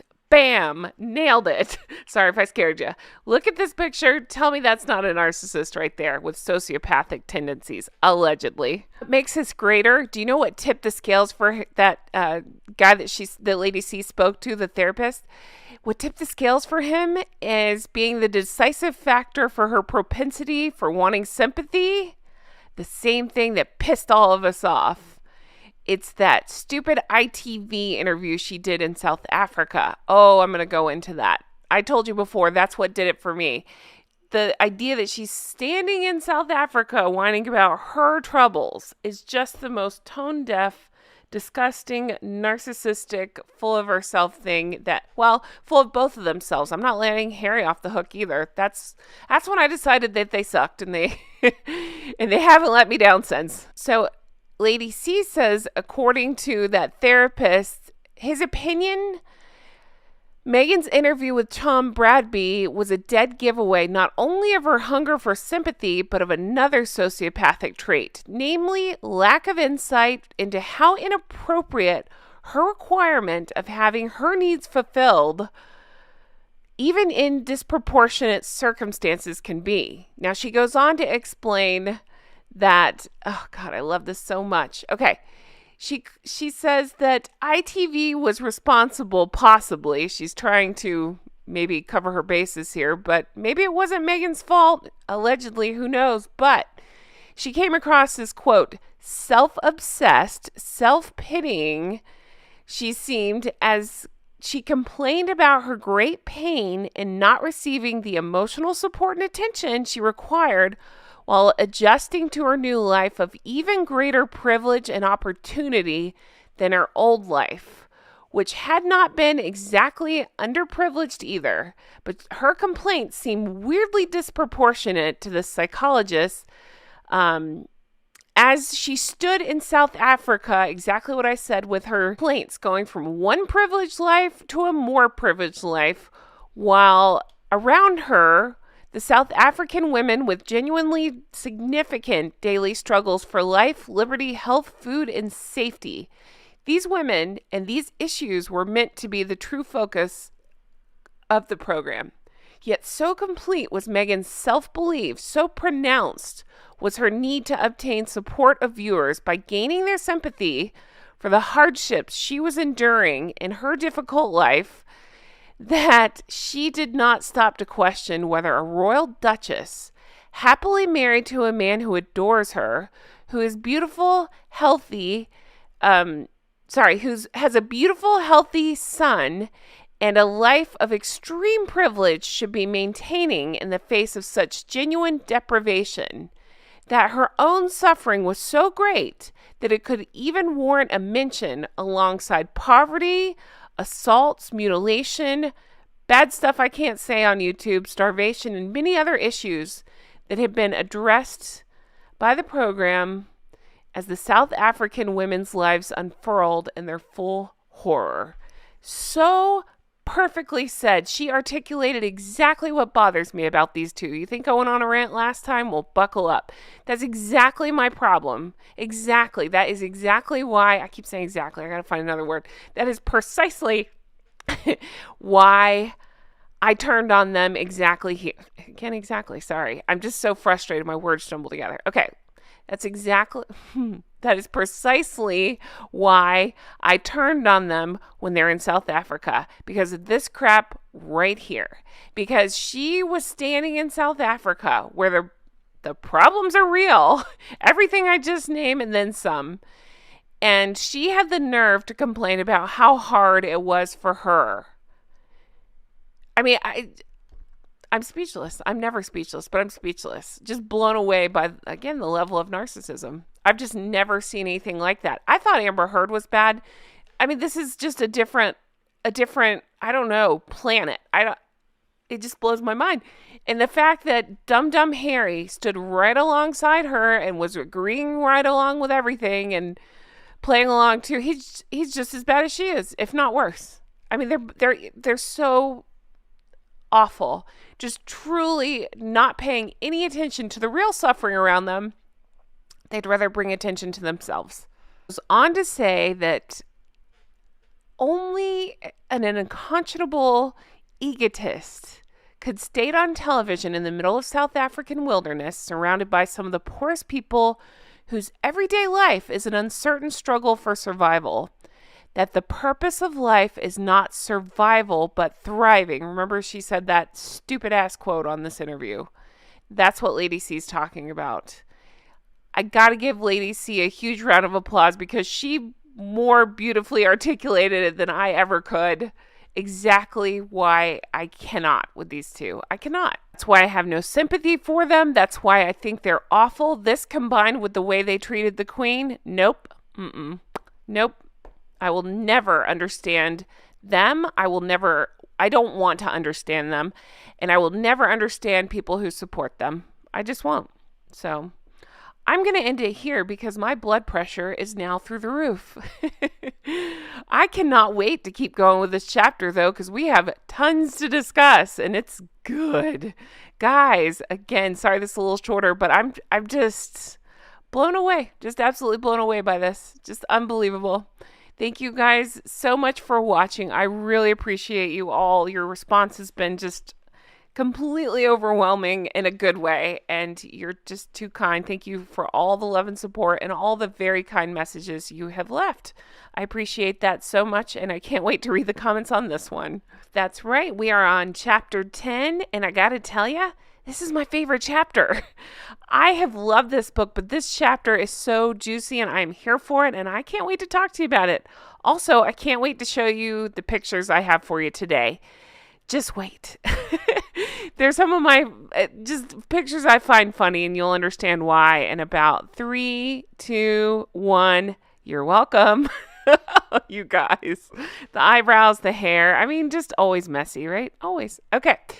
You guys, this book is so good. A lot of people like to know where I am. I am on page 354 if you're reading along with me. And oh, so good. So we left off talking about how much I cannot with these two in that whole South Africa woe is me debacle. All right. Well, it gets even juicier. So Lady C is still in this chapter. The way she's doing this is very interesting. I'm thinking it's to protect herself. I'm not sure. Or maybe just to say, hey, I know there are people who are Meghan fans out there. So she'll present the side of what a Meghan fan would say versus what a detractor would say. And she does it in a really cool way. So I truly am enjoying this chapter so much. Plus, it's just super duper juicy. So again, last episode, I was talking about that ITV interview that just makes me so furious because it's disgusting how these two acted in South Africa. They wanted us to feel sorry for them, even though the point was to bring awareness to the suffering of the people in South Africa. They wanted to make it about them. Okay. So Lady C again is talking about her detractors. I would say just people with eyeballs could see that she, quote, we saw her as, quote, a spoiled brat who has never learned where the boundaries should lie, who has been raised to have boundless ambition, who displays boundless greed and boundless entitlement. I'm not saying boundless over and over. That is Lady C's word. And is so shameless about self-aggrandizement as to flagrantly, almost boastfully, denounce the ability of some of the poorest people on earth, whose struggle is elemental, to know what the true purpose of life is, which by her pronouncement was to thrive rather than just survive. So remember, that was her thing, she said, in South Africa. Just disgusting. Okay. So this is where things get so interesting. Lady C points out that there might have been more to Meghan's tremulous confession of the hardship she's faced than meets the eye. She had studied Diana Wales closely. Now, this was interesting because, of course, Meghan always says, I didn't know anything about his family, even though we know that's not the case, clearly. She never Googled him, you guys. Bullshit. Her stated ambition is not to emulate her, but to outstrip her. So, Lady C has it out for Diana. So I actually don't go super into that because I do feel like Lady C has a chip on her shoulder about Diana. I've had a lot of you say that in the comments, so I'm leaving that out. I'm not even going there because everybody can feel however they want about Diana. To me, it's not about Diana. It's about these two, Hank and Skank, Harold and Fraud. Okay, so she goes into, though, how Meghan had taken a page out of Diana's playbook, but that Meghan's doing the most. Meghan, the quote is, Meghan may have been laying the ground for her departure from the confines of the royal way of life by establishing grounds for the public sympathizing with her misery, and therefore giving her their blessings to return to her homeland. So just as we knew, she's just setting this up so that way she can play victim, woe is me. So she disliked the constraints, sacrifices, its drudgery, its discipline, and lack of financial reward. Remember, everybody has reported that she allegedly said that she should be getting paid for her royal duties. Never mind that she was getting paid for her royal duties in terms of, the Duchy of Cornwall account. But yeah, she's quick to forget all that. Okay, so Lady C goes on to say she had never seen talking about she being Meghan. Meghan had never seen any reason to get out of bed and give herself away for nothing, which is what the royal way wanted her to do. Just don't even. She just wanted, again, I mean, I'm saying she, but I'm saying Harry's just as bad. They wanted the perks, but none of the actual responsibilities. We've talked about it at length, but it's vomit inducing, truthfully. And I hate talking about vomit, but it is. Okay, so she felt like she could be paid, quote, thousands of dollars, hundreds of thousands of dollars, maybe even $1 million or more to make appearances for the same length of time on the other side of the Atlantic. If she wanted to give her time or self away to charitable causes, she would do so, but it's on her terms for the ultimate enrichment. I'm saying for her own publicity. It just goes hand in hand with revamping that or bringing back the tag again, right? So she can post about herself. God, it's just so full of themselves. Both of them. The worst. Okay, here's where things get real interesting. It's like I knew it in the back of my brain, but I didn't really think about it like this. So I'm just going to tell you what Lady C is alleging or hypothetically. Interesting. Okay. So since Harry and Meghan I'm trying to think of how to say this. They're looking to expand their financial horizons. Okay. They set up a financial structure which allows them to acquire a marital pot that is their own, right? By separating from the royal family. So that means in the event of a divorce, each one of them will have access to the joint fortune that they will make. So until that development, this is the part I really didn't think about or know. I just assumed, you get a big fat divorce fee. I don't know. What do you call it? You get a big fat settlement. There you go. Well, until this development, meaning until they started their own venture and started their own pot, Meghan had no access to any of Harry's money because the British legal system fully protected his fortune. It says as much about Harry's love for and belief in Meghan that he would do something like that. So Lady C explains that in Britain, people with inherited wealth, being alert to the dangers of divorce settlements, have their money so tightly tied up that their, quote, adventuresses, I had not heard that, cannot gain access to it. I find that completely fascinating. It doesn't shock me that his money would be wrapped up tight, obviously. But I would think, I did hear that prenuptial agreements are not a thing in Britain. You guys can definitely let me know in the comments because I just don't know anything about this, so I can't even speculate. But I find it fascinating that they wouldn't have some sort of agreement going into it of what would happen, even if you don't legally call it a prenuptial agreement, some sort of agreement, some sort of something that she would be looking out for herself. I would say in the kids, but I'm just going to say she'd be looking out for herself. And so I just can't imagine they wouldn't have some sort of agreement. But that aside, it's just an interesting thing to think about. Of course, she wanted to go back to America because things are different here. And, it depends on what state, but California, it's 50-50. So if they split there, that's that. And Lady C points out, I didn't think about this either, okay, so in the event of a divorce, hypothetically, again, in England, Harry's assets locked up tight. Well, moving here to America and where he cannot become a naturalized citizen because that would mean he gave up his, it's a whole thing. You'd be giving up your title. I didn't even think about that, but you do. You cannot become an American citizen without losing your title, your royal rank. He'd have to renounce that to become naturalized. Okay. But while he's in limbo, Lady C is explaining that he can't make money. I'm sure they have a way around it. I don't believe that they do anything on the up and up, but legally it's something to do with he can't work. Again, this is written in 2020. I'm sure things have changed, but for a little while he couldn't work. So the idea would be Meghan has the upper hand financially.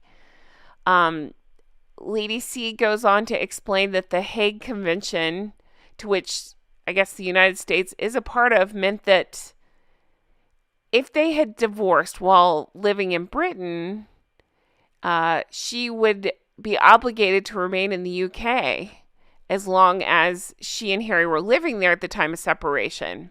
And the children would have to remain there as well. They'd be obliged to remain in the UK. But by moving here, again, she's not stuck, but he is. So it opens up money for her. It opens up... she's not stuck. And I say stuck. I would love to be stuck. I'm dying to live in the UK. So there's no stuck. But I'm saying, according to her, she wouldn't be stuck there because obviously she didn't give a crap about it. I love it, but she didn't give a crap about it. So she wouldn't be, quote, stuck there. I'm working this out as I'm reading it. And again, I got to give Lady C all the credit because these are the details. It's like we know this, but to hear it spelled out like that, it's spooky. So Lady C says he must really love and trust Meghan implicitly, or he's truly desperate, as one of his cousins believe him to be. Again, I've said it before. That's what Lady C calls the people in their, either in royal circles or in their orbit. She calls them just the cousins. So that is fascinating. And I'm going to just throw out there, again, all alleged, but he talks about it openly, so I guess it's not alleged. I don't know. Could that be part of the reason for all the, choosing my YouTube words carefully, the substance use that he likes to wear as a badge of honor? But damn, it's so crazy that I didn't really think of specific details about this, but that is fascinating. So, again, Harry can't become naturalized here because he would have to give up his title and royal rank, which I find, he should give that up anyway. He acted like he was willing to, but yeah, obviously they won't do that. But at the very most, he can only become an American resident. So, again, Lady C points out, therefore, Meghan will be the only earner in the family for the foreseeable future. Again, obviously you can work at some point. I just don't know the exact rules of how that works, and I'm sure they have a way where he works, it gets paid to her, whatever. But then Lady C goes into the whole Delaware of it all, and we've discussed this at length as well, so I'm skipping over a little bit, but... And I've had people in the comments say, hey, I live in Delaware. It's great. Okay, cool. I'm not disparaging Delaware, but it's a place where you can do business and you don't have to be as open about it. It sounds like to me. I don't know. But it's just crazy. So she goes into how Meghan decided to have her business manager, it looks like his name is Andrew Meyer, reincorporate in Delaware. And they reincorporated what's called Frim Fram Inc. It's a California-based company which ran the TIG and was shut down in 2017. Okay, so the reason that I'm bringing this up and the reason that it's significant is because interesting that she retained connections to her old companies. So, it might lead one to conclude that she leaves clues just laying around. And according to Lady C, quote, again, page 357, so the press will make the connection and write about her, in the process helping her fulfill her ambition to become one of the most famous women in the world. Bam! So just all of it. It's just, I don't even know why I'm surprised anymore, but it's just all so pre-planned and detailed. She is a scammer. I'm talking about she being Meghan. Just schemer, I guess is the word, but I don't think I was wrong with my first choice of word. They are both schemers. And I don't feel sorry for Harry. He made this bed. Enjoy it. I don't feel sorry for either of them. She's married to a dum-dum who eats crayons, Enjoy the hell of your own making. But, oh my God. just when it's just interesting. I don't know. It's just a layered. I'm just taking it all in. Sorry, I'm usually more articulate than this or eloquent, but I'm just taking it all in. I just find that so fascinating. It's funny. It's like I just figured she was so rushing to marry him so she could, have all the perks that come along with royal life, and then figured that there was some, every agreement ever in place for any situation that could come up. But probably not for if they moved to America. I don't know. Maybe so, but fascinating stuff. And now they have Archie and Lilibet, so things get even more interesting. And man, a hell of their own making. Enjoy that. Don't feel sorry for either of you. I think you're both terrible people. Anyway, guys, I'm leaving it here because that is a lot to digest. I find it so completely fascinating, and I can't leave it talking about the Tig and Frim Fram. That's such a stupid name, but I'm just thinking about, again, it just, all of it. We want privacy, but we're going to continue to use the same name for the blog or whatever it's called, the website, and just all of it. It's just, nothing is true. Nothing they say is true ever. So you can't trust a thing out of either one of them. It seems to be the opposite. Whatever they're saying is the opposite. Just crazy, you guys. Just crazy. I promise I will be more succinct tomorrow night. I just found this part of the book so interesting, and I really enjoyed it, and I love the points that Lady C brought up. I thought it was very well done. So, book, that's right. We are on chapter 10, roughly page 357 if you're reading along with me, and I can't wait to dive into this one. Today, we're discussing money. That's right, their quest of it under the guise of financial freedom. That's the term they like to throw around. We like to call it greed. So I can't wait to get into this. Thank you so much for being here. Hey, a quick note.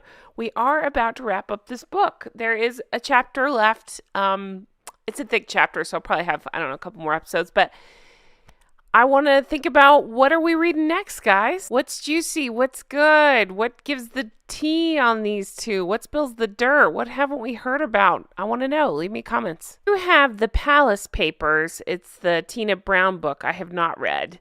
I have heard reports that it's not the nicest to the royal families. I'm not so into that. I want to hear another or the next Revenge, where it goes into the gory details of Herald and fraud. As soon as we make a decision on that, I'll announce it so we can all get it in and read it and talk about it, okay? So let's dive into this book. P.S. I was sent this picture on Twitter. I freaking love it. Thank you so much, Poison Apple, for sending it to me. It's genius.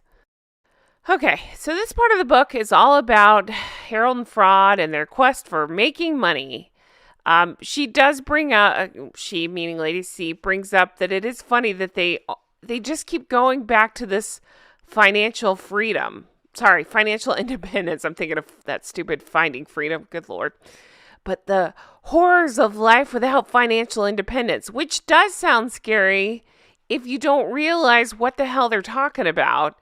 They don't know what the hell they're talking about. So it's estimated that Harry's worth some 40 mil, while their income from the British state, it says exclusive of expenses amounting to at least another 2 million, as well in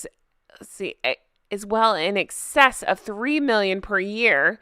Meghan herself was worth at least 4 million. Now, this is according to Lady C. I'm taking that with a grain of salt because I've actually heard Meghan was worth less. I did not do that on purpose. I promise.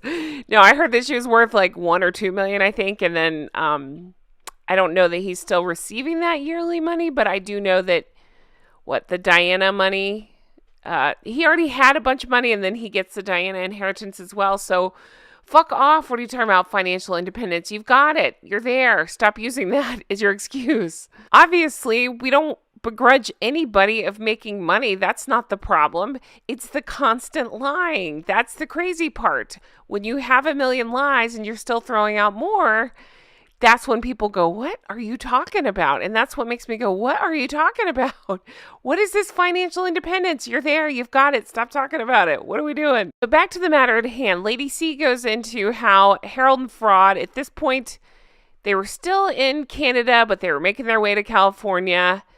And they were working with the American press. Basically, it sounds like Harry and Meghan could drip feed People, Page Six, and a few others about the stuff that they wanted written. Now, she has some things to say about America. So again, I love Lady C. I'm taking it with a grain of salt. She's not wrong on this part.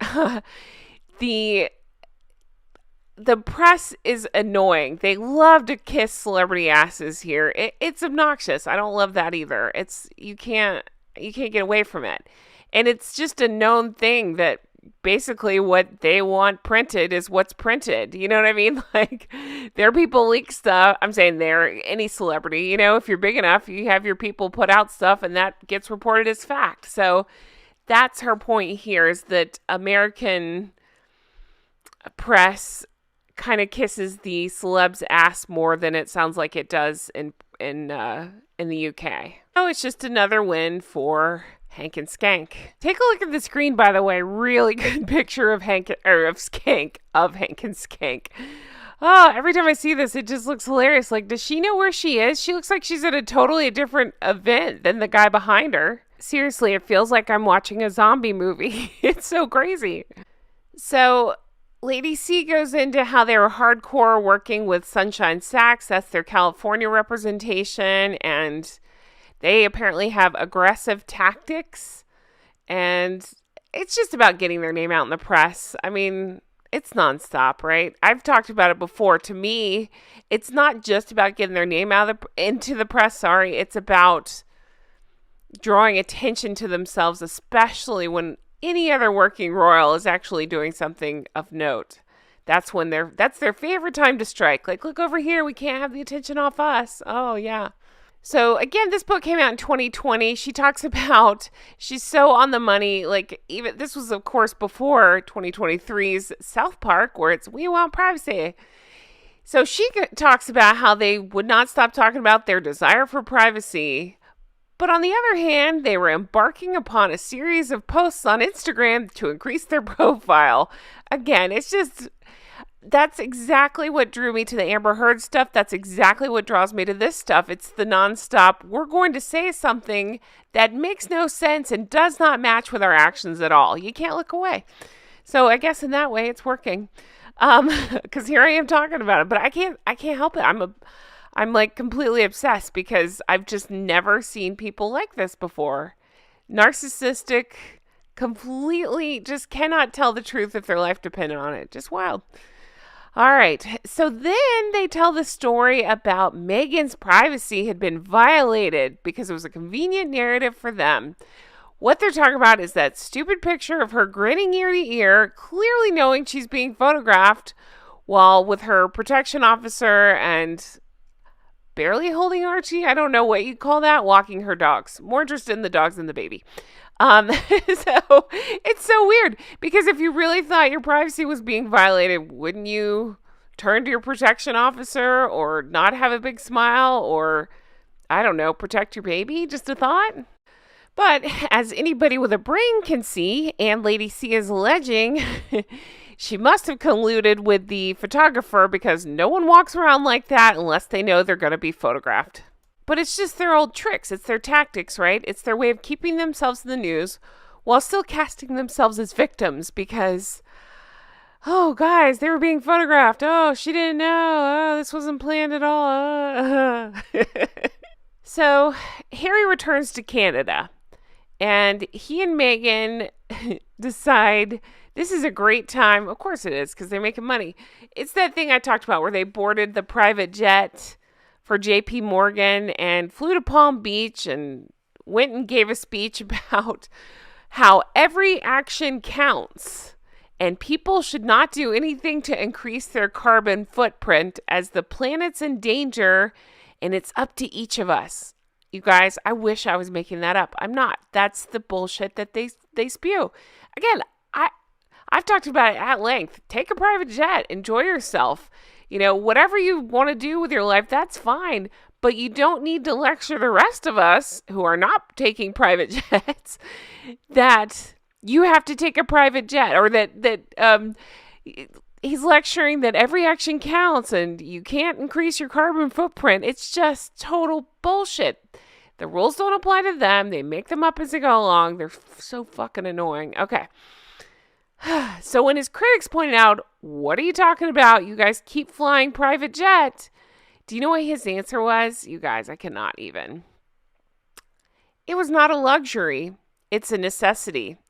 Their circumstances were so special that commercial travel was simply impossible. Well, inflated sense of self and can't tell the truth about anything. Let me show you something. What are these pictures of? Well, I'm glad you asked. These are pictures of William, Catherine, the children on different commercial flights that they've done, including Ryanair 79-pound flight that they took. So, yeah, you can fly commercial. It's your greed and your inflated sense of self that's stopping you. Hey, and speaking of inflated sense of self, here's Meghan again. What? I'm still stuck on this. I'm just thinking about Harry and this we got to do something, and I've said it before, but go with me here. Sarah Marshall, Aldous Snow.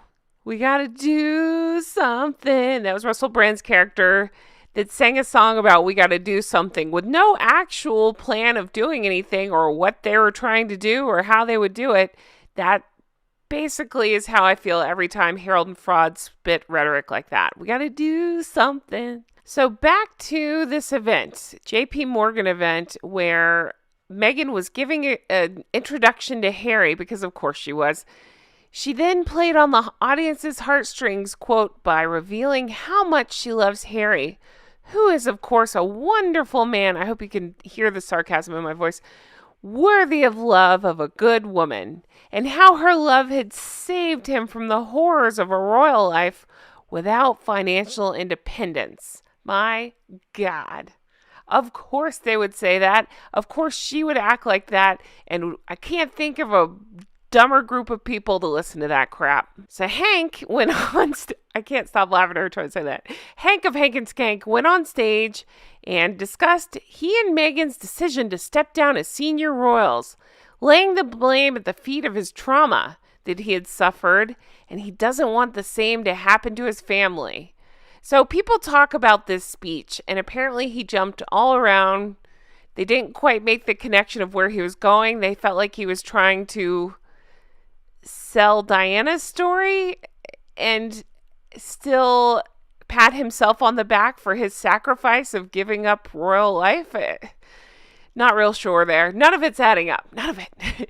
It was called, quote, illogical, but very emotional. That sounds like we're describing Harry. And then it was also brought up, quote, how often can Harry play the card about his mental health?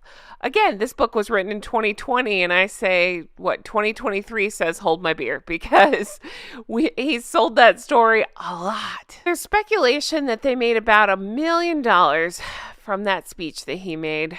My God. She can buy so much stupid clothing with that.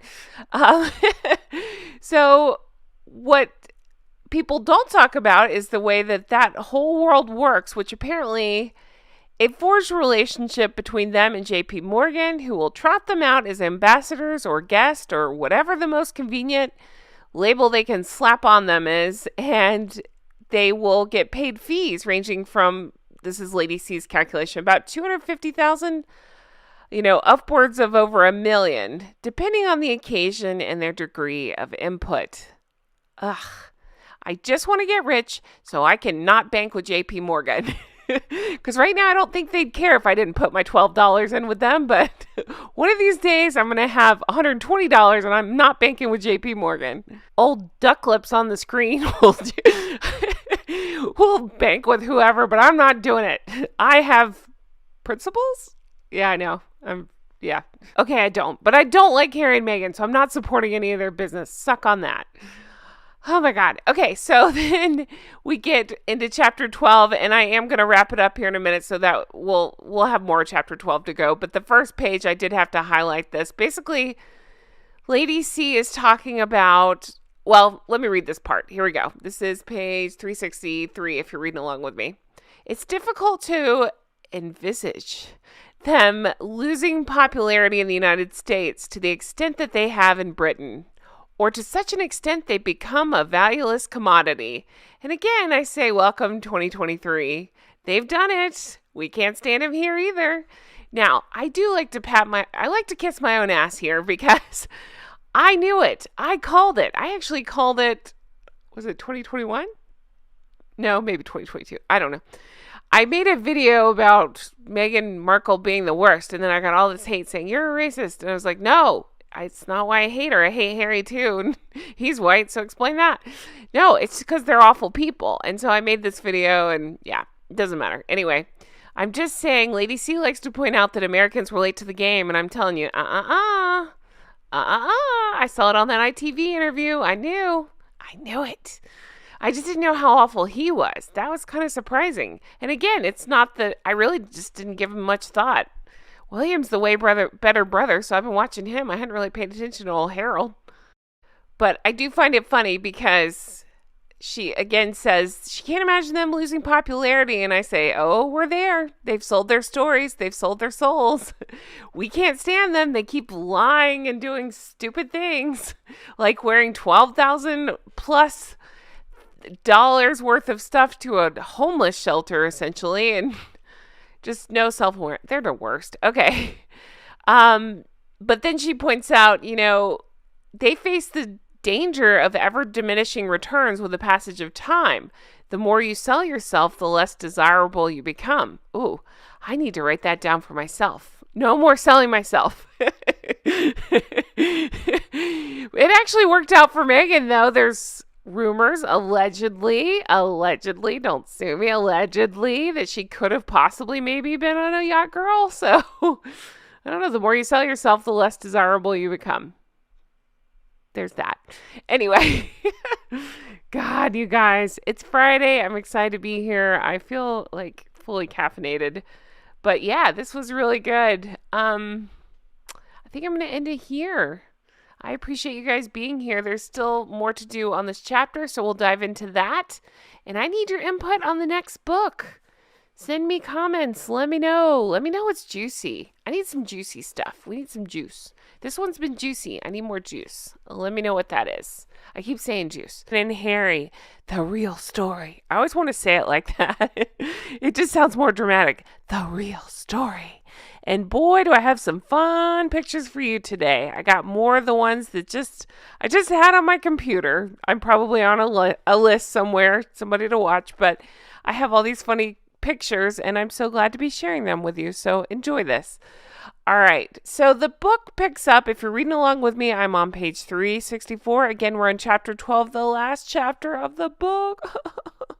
I got so many great suggestions on things to read. I promise I'm going to make a decision soon. I do have the Palace Papers that is staring back at me right now on my desk. So I'm kind of thinking I might pick that up. I might do like courtiers where I skip to the juicy parts. We'll see. We'll make a decision together. No big deal. All right. Page 364, if you're reading along with me, all I can see is the Wicked Witch behind me and go, hey. And your little ginger too. All right, so we pick up with The Trouble of Archwell, which is so funny and so timely because, again, she wrote this book, it came out in 2020, I think, thereabouts, and I just did a video, which should be up by now, and it's about Archwell, and it's about how it just came out through tax reporting that they work 1 hour a week on Archwell. So I find this very funny because Lady C goes into, so they're going to be spending a lot of time focusing on Archwell. I'm thinking they're focusing on the money, not so much Archwell itself. But she goes into how the charitable enterprise is neither a charity nor a foundation, but an entity which will assist others when they feel the need. That perfectly sums that up, right? Clear as mud. But it's just funny, again, timing-wise, because, again, with these tax things being, public, they go into how much everybody was paid. I forget what the guy's position is. I need to go back and look it up. But whoever's leading it that's not them was making like over $1,000 an hour, they figured out. But again, only working 1 hour a week on the charity. It's very odd. Okay, so they wanted to find causes to support while also providing them with financial freedom. Although Harry and Meghan have maintained that a fundamental part of their goal will always be humanitarian work. Now, again, I would like to point you to look at their wedding invites. Couldn't be bothered to invite her family, but it was uncovered by Lady C that they invited hundreds of people to make them look more like humanitarians. It was people tied to like charities that they thought would be good to have their names associated with. Nice, huh? Good priorities. Definitely about helping people, not about the optics, right? Please read between the lines there. That's my sarcasm. Because I'll get comments that say, what? No, they're not. They're awful. I'm like, no, I know. That's the joke. No, I'm saying they're awful. Go with me here. Okay, so yeah, it's all about the optics, it seems, of their humanitarian work. The reality is it's all about financial reward. I mean, what else is new? Their altruism, if that had been their sole goal, their main motivation, wouldn't they have wanted to stay with the royal family? Because you have far greater influence under them, and you can get more written about you and spotlight to causes, as we've seen Catherine and William do. But no, that's why obviously we can all see through it and see that it's total BS. They just are worried about their own finances versus what again, it's just the words not matching up with their actions. And listen, if I haven't said it before, it's not that they left. I don't give a shit. If you're not happy, leave, fine. But it's the hypocrisy every step of the way, the blatant lying. That's what keeps me completely enthralled. I've just never seen anything like it. Oh, hey, speaking of hypocrisy, I promise I didn't time this out. This is funny. I just looked up at my screen and look, I didn't know anything about the royals. I didn't Google them. Although here she is holding a magazine with Catherine on its cover. I'm sure she didn't read every single word of it. As for hypocrisy, okay, back to the story. Lady C gives an estimation of what she believes they would have been making, or let me just read this to you. What would have happened if they had stayed royals? So they would have gotten an approximate income from the royal coffers of 3 to 4 million per year, another 1 or 2 million per year in expenses, an equal sum for her clothes, aside from top-ups from Prince Charles' Duchy of Cornwall, into another 7 or so figures, not to mention the free housing they would have been given. If you compare all that labor with being flown by private jet from somewhere you're basing yourself, turning up at an agreed venue and speaking for 45 minutes about yourself or some cause dear to your heart, and earning a quarter of your British income in less than an hour, it's obvious what will win if your desire is financial independence, as they have said they do. Here's the thing, though.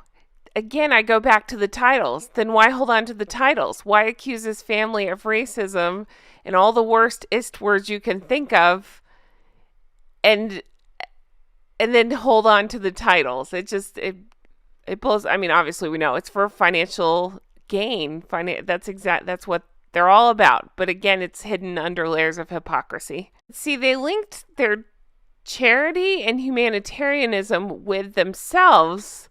So now they're trying to avow financial agents. They will inevitably find themselves being suspected for profiting for their own monetary reward. DC astutely points out that their aim is to end up covered in glory, acknowledged as the world's most benevolent couple, yikes, and they might well achieve their objective, but they will need to be very careful as they go about doing so. The thing the press on both sides of the Atlantic like more than the privilege flourishing is the privilege tripping themselves up. I would say falling on their faces. It has been a joy to watch. Couldn't have happened to two worse people, right? Look at the picture on the screen. Sorry, it caught my eye again. I'm drawing attention to that. This picture really irks me. But I kind of also love it because the Queen clearly saw who and what Meghan was. And Meghan, people are like, oh, she's staring down the Queen. I'm like, no, she's intimidated by the Queen. She's not even making direct eye contact. She's just kind of giving her a smug look. And I'm still laughing about this picture. Okay, so we already heard how Harry and Meg had paired up with JP Morgan, but they're not the only financial institution that they've been dealing with. So it sounds like since 2019, they've been forging links with Goldman Sachs. So Lady C says ostensibly on behalf of charity, but again, with the couple benefit financially. So they get, so Lady C says they want to get down to the real business of exploiting each other financially. So Goldman Sachs, I'm not going to go into the whole history, but they in trouble. I don't know much about it, but Lady C eloquently spells it out that basically this is an interesting choice because this company has been criticized during the credit crunch for unethical conduct as it bet against financial products it was also recommending to clients. In the process, it made itself billions and cost its clients a consummate amount. This resulted in them agreeing to pay $5.1 billion to settle accusations of wrongdoing in their RMBS business with the U.S. Justice Department. Whew. Yikes. Sounds like greedy meets greedy. Again, perfect match, right? But the reason she goes into this detail is because it coincided with the same time they decided they needed to shut down their royal office in England. Why did they do this? Well, I'll tell you. It's so they didn't have any watchful eyes. They wanted to be able to do as they please with no criticism or questions whatsoever, no matter how shady the business dealings, right? Sounds like them. So they gathered their Buckingham Palace staff together and gave all 15 members notice at the same time. The members were quoted as saying this came as a bolt out of the blue. So I'm going to go out on a limb here and say, I don't know. I think it's one of those things that ends up being a blessing because these two sound like nightmares. But Lady C explains that as rough as the couple made it, and it sounds like it was rough and so many people quit, it was something that people had worked years and years working their way up the ranks. So it was just a shitty way that it was handled, that people thought they had job security and didn't. Luckily, it sounds like a lot of the ones that wanted to stay on were snapped up by the Queen and by William and Catherine and stayed on with the royal family, which I kind of love that too, because imagine going from working from the worst people ever to about Harry and Meghan and then getting to go work with the Queen or William and Catherine. I think most people would be like, oh my God, I'll put up with these jerks long enough so I can get to the ultimate goal of working with, let's say William, Catherine, the Queen. Just take every ounce of everything you've ever had not to tell Hank and Skank just to fuck off. But this was all to do with Meghan and Harry not wanting to hear that associating with companies like JP Morgan, Goldman Sachs, etc. just didn't want Buckingham Palace getting wind of such deals, it sounds like. Lady C goes on to explain, quote, Meghan's attitude is, all dollar bills are green. Once they're safely in the bank, it doesn't matter whence they came. Ooh, whence, that's a fun word. All that matters is that they're there. Harry backs her up totally. In this, as in everything else. Why is he so spineless? Ultimately, Harry and Meghan have one thing to offer that no one else does. His royalty. So there's the answer to the titles thing. Neither of them has a talent beyond putting themselves forward as performers on the world stage. I so want to make a joke about yacht girl talents, but I'm going to leave it be. But being good public speakers is one thing. Another is what do they have to say? Something we've all something we've all said, right? If you've ever listened to clips, it's just word salad. It's painting themselves as victims. It's the same rhetoric, but with nothing. Again, we got to do something with no real plan of action and not much substance there. So basically, they're in reality royals for sale or for hire. It's a tricky position to be in, while having to retain the prestige customarily associated with the non-commercialism of royalty. Then Lady C goes into an interesting history. She says other royals over the decades have tried to convert their prestige into dollar bills. Ultimately, all failed. Whether it's King Michael of Romania, whose grandmother, Queen Marie, had been so popular that she was given a ticker tape parade down Wall Street, or King Peter of Yugoslavia, or the descendants of Russian, German, Austrian, Italian, Greek, Danish, and Spanish monarchs, none of them found it possible in the long run to alchemize the glitter of royalty into serious money. They either married it or learned to do without it. Ooh, I can't imagine these two learning to do without it. For after the initial flurry during which they were offered coinage appropriate to their rank, interest waned. Of course, Meghan has an advantage none of them had. She's American, moreover, who is experienced in working in the entertainment industry. On the other hand, she has so far been more Hope Cook, former Queen of Sikkim, I think you say, than Grace Kelly, late Princess of Monaco. The appeal of royalty, as the Canadians noted so clearly when it appeared that Harry and Meghan hoped to join them permanently, is that it is foreign, non-resident, and inaccessible. But despite this, Harry and Meghan have a game plan they have adhered to. It is well thought out and maximizes their chance of success, though this is far from assured, at least at the level and to the extent to which they aspire. Exactly. So I don't understand their ultimate game plan, and while it sounds like they're making so much money, I feel like they must be hemorrhaging so much money based on, well, the stupid choices we've seen, such as flying private and the awful wardrobe and everything else that they're blowing their money on. Now I'm going to throw out, again, I don't get political, but Lady C brings up what she suspects will happen. There's a rumor going around, apparently, I had not heard this, that Bill Gates might try to run for president in either 2024 or 2028. And if so, she suspects it will only be a matter of time before someone suggests that Meghan is a running mate. Ugh, no.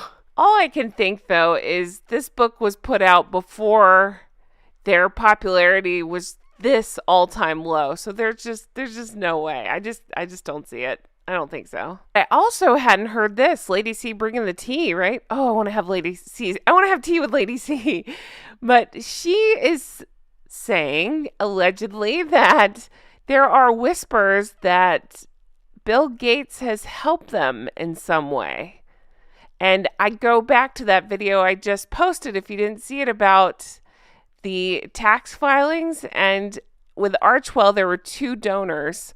One gave 10 million and one gave, I believe it was 3 or 4 million. Now, Jay kept saying, oh, it was Oprah and Gail, and maybe it was. But that's interesting. I wonder if Bill Gates somehow had something. I wonder if he was one of the ones that gave. I don't know.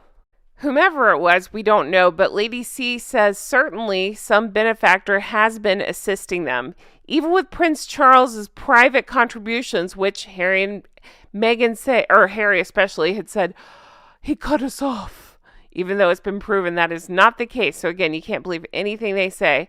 But Harry and Meghan's expenditure as they settled into California life far outweighed their means.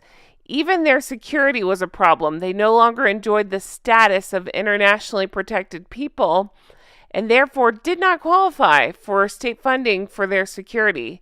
Indeed, their security bills has been one of the problems, which convinced the Canadians that they would prefer not to have them reside in their country. Harry and Meghan decamped from Canada to California a day or two before the Canadians withdrew their protection. The Americans also refused to assume the burden, which was hardly surprising considering Meghan's withering comments about former president. I don't get political here. I don't want to talk about it. Being dismissive, misogynistic, and a host of even worse remarks delivered both publicly and privately. Now, also during this time, do you remember what happened? Harry thought he was talking to Greta Thunberg, and it was actually Russian pranksters. So he's on record. He was recorded talking about, again, presidents I don't want to talk about, and said that an ex-president had blood on his hands because his climate change policies don't accord with their climate change policies. Again, I'll remind you, private jets. They sure don't mind talking about taking private jets everywhere, but it's as we found out in the last episode, he was saying he has to for security, even though William, Catherine, the children have been seen tons of time flying commercial. But living the lifestyle that they do, it requires serious income. If you're Harry and Meghan, you'd at least be 20 times too poor to cover even the basics of living the billionaire lifestyle, is what Lady C is talking about. While house hunting for the Californian mansion that would consume at least half your capital, there'd be the house to rent, costing thousands per diem in excess of your overall income. Then there's the staff to pay and everything else that would set you back a sum you don't have. So it's, again, interesting to point out how, yes, they are making these big deals, but they're also apparently hemorrhaging money. And I giggle uncomfortably because it's just so much money to piss away on stupid things like clothing. It just blows my mind. And yet, while preaching things like climate change while taking private jets and the importance of giving while they're, being greedy for themselves, it's just too much to stomach, right? Too much. Anyway, guys, I'm leaving it here. We just have a little bit more to go of this book, and we will move on to the next book. Like I say, I'm leaning toward the Palace Papers. If you want to grab that, I haven't even cracked it open, so I'll take time. I'll crack it open, and I'll find the juicy parts, and we'll talk about it. If you've read that, let me know in the comments what your thoughts were.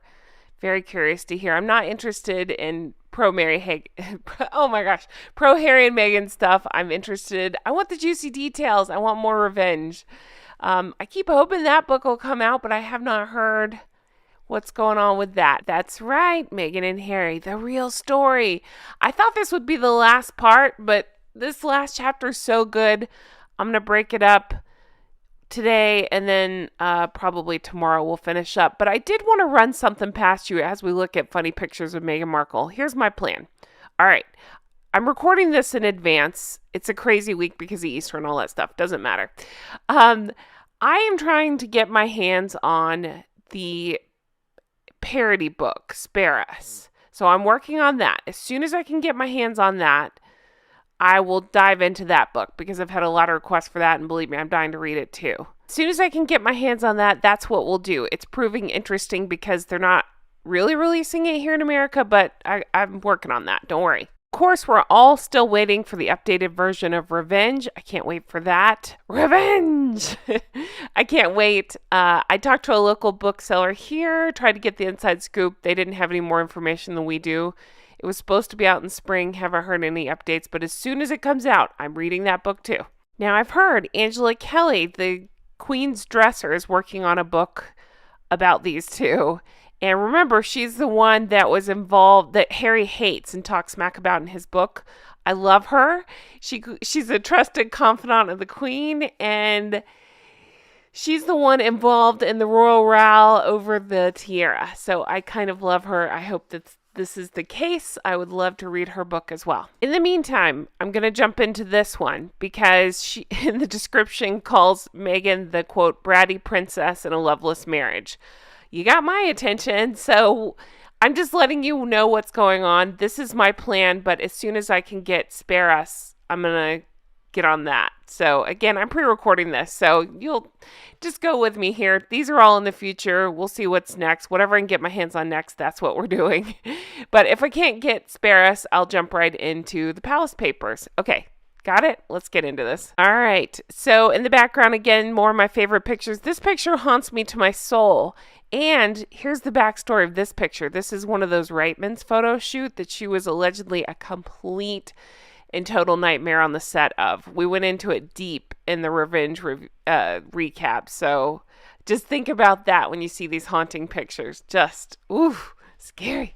So again, if you're reading along with me, I'm on page 371. Lady C is continuing discussing their finances and saying short of a few good deals, bringing in a minimum of 30 or 40 million, just those numbers, per year, it becomes impossible to maintain the lifestyle without outside assistance. Getty, what? Only when the benefactor who... She goes into the story of King Juan Carlos and King Abdullah and how he helped Juan Carlos when he was poor. Anyway, they're saying they're hoping, Meghan and Harry are hoping for a Hail Mary like that. Now, funny enough, I just talked about this. I put out a video last week about how they actually did have two big benefactors, as it was discovered when they filed the Archwell paperwork. One was 10 million donor and one was, I think, 3 or 4 million donor. So Jay made the joke. It was Oprah and Gail. That makes me laugh. That's all I can think of. Lady C in the last part speculated that Bill Gates had given them money. All right. So Harry and Meghan were casting a wide net and they were hoping to sell all those tchotchkes. Remember they... copyright, trademark, whatever, hundreds of Sussex Royal things, from pins to hats to everything in between. It's just absolutely ridiculous. But she says it might have no real relevance, but will be desirable to some buyers who want a bit of their, quote, classy humanitarian dream. Get ready for a good laugh. You ready? Because it sure made me laugh. In fact, I highlight along with certain passages I want to discuss, and my highlighter was actually shaking because I was laughing so hard at this part. So apparently Meghan let it be known that she had the hope to achieve her twin ambitions. You want to know what they are? Winning an Oscar while making a vast fortune at the same time. Wow. Just the idea of winning an Oscar. Of course she thinks she's Oscar worthy. Why not, right?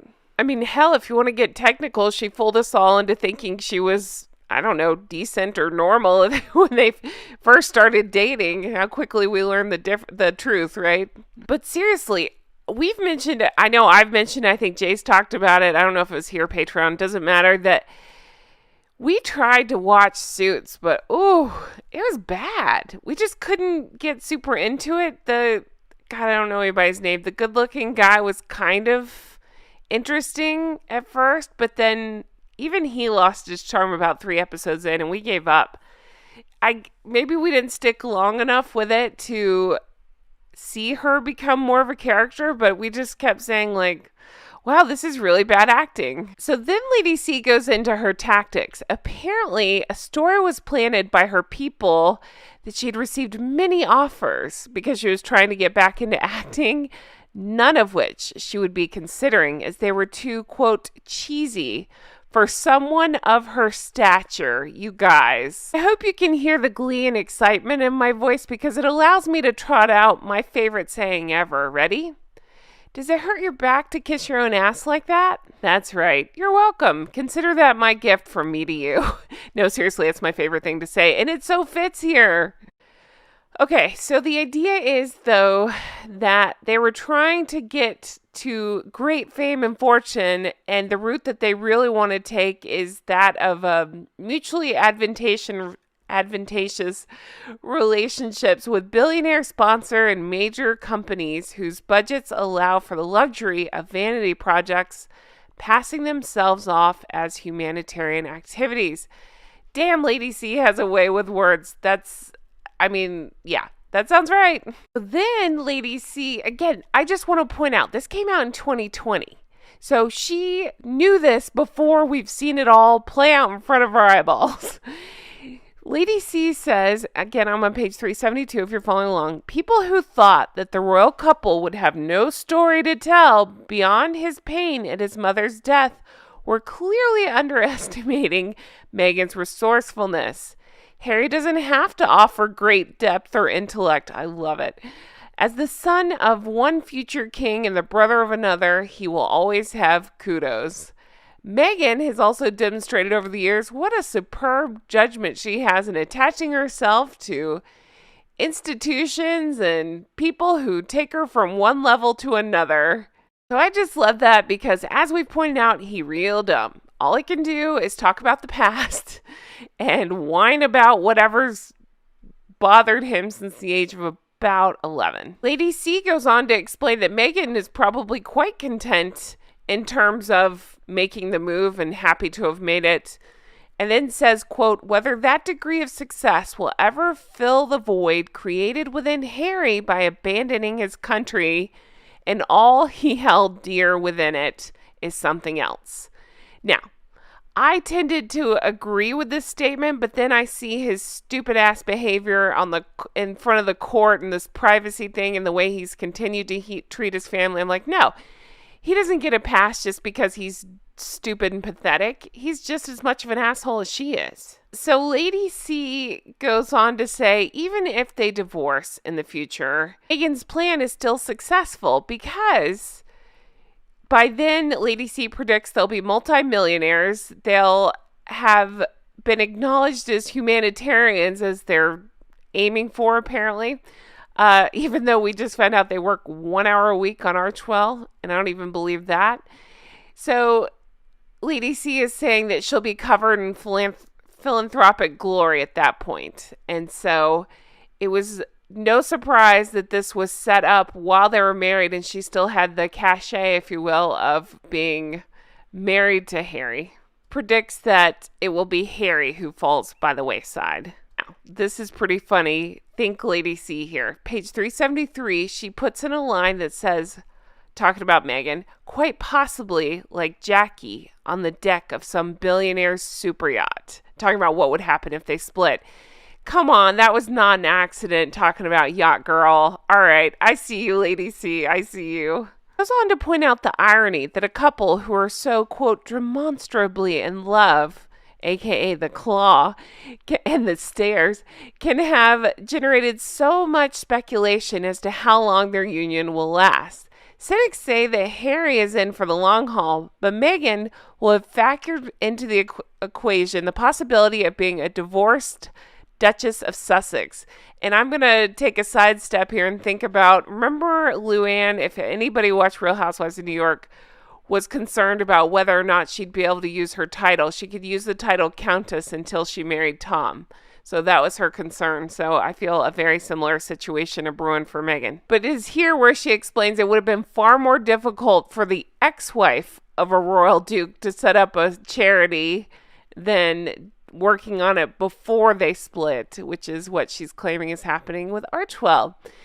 She goes on to say he doesn't see the more they feather their nest abroad, the more incentive that Meghan has to leave him one day, walking off with the lion's share of the proceeds. We all despair for him. Again, I'll say, yeah, there was a time where I felt like that, where I did despair for him, but then he wrote that stupid-ass book, Spare, spilling all that nonsense and all the ways he treated the Queen. I don't think so. I don't feel sorry for him at all. He can enjoy the hell of his own making. So Lady C explains that they're kind of in this situation where they're sink or swim together right now. So they're vigilant in protecting their, quote, brand. And this was nowhere more apparent, my God, than in the lengthy statement that they posted to update their followers when they realized that their royal status had been dangerously called into question in the early days of stepping back. So they were trying to shore up their prestige as a result of losing the right to use the style of Royal Highness. They stated that they will, quote, retain their HRH prefix, thereby formally remaining known as His Royal Highness, the Duke of Sussex, and Her Royal Highness, the Duchess of Sussex.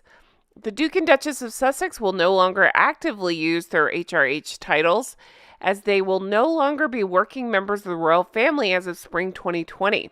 They asserted that while there is no jurisdiction by the monarchy or cabinet office over the use of the word royal overseas, the Duke and Duchess of Sussex do not intend to use Sussex Royal or any iteration of the word royal in any territory, either in the UK or otherwise, when this transition occurs in spring 2020. Okay. So they put out this statement. They complained that the trademark applications that had been filed as protective measures, and they reflected the same standard trademarking requests as done for the Royal Foundation of the Duke and Duchess of Cambridge, have been removed. So they were taking swipes at William and Catherine through this. And Lady C goes on to point out, no, there's a huge difference. William and Catherine, as I'm understanding it, had trademarked some things, but it was more of a protection so other people didn't come in and try to use their stuff. But the palace was never concerned over William and Catherine and trying to monetize their status the way that they had been with Meghan and Harry. So Meghan and Harry apparently had a 12-month review put in place to have the palace review what they were up to. I want to know more about that. She just kind of puts that statement out there. I want to know all the details there. So when they put out this statement, Lady C explains that to people in the know, their statement was not only disrespectful, but riddled with inaccuracies. It was misleading on virtually every point it made, and there was a strong suspicion that it had been created to boost Harry and Meghan in America without a care to the unfairness of the claims or the potential damage it could do to the monarchy in Britain. So first of all, Harry and Meghan's assertion regarding their Royal Highness titles was unequivocally wrong. While technically remaining Royal Highnesses, they had been banned from using the title. It was not an elective on their part. They no longer had the right to use what they referred to as their HRH prefix, either formally or informally. Patently, the distinction between the meaning of the words technical and formal had been lost on whoever composed the statement. Now, they do suspect it's Meghan. She goes into why. Certain verbiage, and it just has Meghan stink all over it, right? Harry's too stupid writing in crayon. We'd be able to tell if Harry wrote it. Lady C explains, while they formally retained the titles, they had technically ceased to have the right to use them. So also that crap they put out about the British Crown and the Cabinet Office and not having jurisdiction over the word, this was not only factually inaccurate, but was perceived in Britain as being impertinent and unwarranted challenge to the right of the Crown to maintain its purity. The idea that members of the British royal family could be challenging the legal means whereby the British royal family ensures that no one abuses their royal status by restricting everyone's right to use the word royal was viewed as beyond belief. This is why I cannot with these two, and I think a lot of us feel this way. They put out these blanket statements knowing that probably the royal family will not respond and hoping to rope in the sugars, I guess, the people that don't question what they're saying and just go right along with it. So the other problem with this statement is kind of what I alluded to. So by Harry and Meghan linking the Cambridges, formerly the Cambridges, trademarking of their brand with the Sussexes, they brought in the Cambridges, again, formerly, now they're the Wales. The statement revealed how adept the Sussex public relations machine was at muddying the waters in their favor and to the detriment of others, because who cares about anybody else, right? Once more, their transatlantic difference could not have been more pronounced. So she explains that in the U.S., people didn't even notice the importance of the point being made, largely, of course, because the British royal family, well, we admire them and we appreciate them, it's just not part of what we're used to.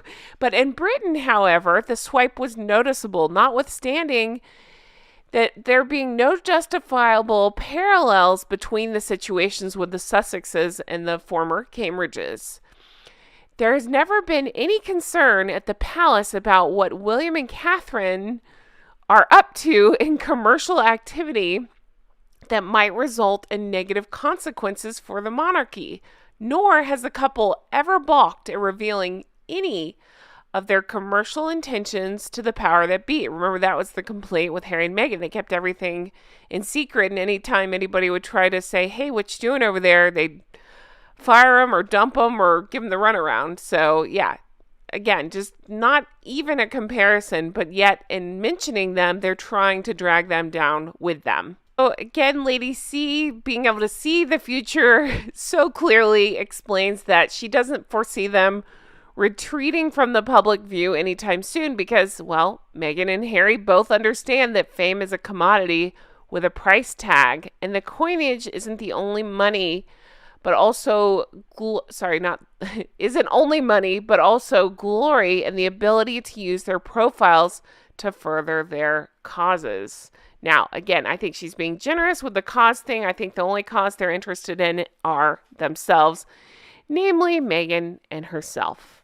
Guys, I'm leaving it here. We have one more episode to go to finish up this book. Refer back to the beginning of this video to know my plan. Again, this is recorded in advance, so I'm hoping I will have a copy of Spare Us in my hands, and you'll see the seamless transition. But we'll work on this together. We'll figure it out. No big deal. I'm excited. I'll keep deep diving and spilling the juice, the dirt, whatever you want to call it. That's what I love to do. I can't thank you enough for being here and for watching. I really do appreciate it. I hope you have the most fabulous week, and I can't wait to bring you more deep dives. It does not disappoint, so I can't wait to dive into this with you. Just a heads up, we will be covering Spare Us, a Harry next. So I am going to get my hands on this book. It's just coming out, I think tomorrow. So I'm going to get my hands on it, give me the weekend to read it. I still have other videos coming up, so check back for those. Don't worry, I'll keep the videos coming.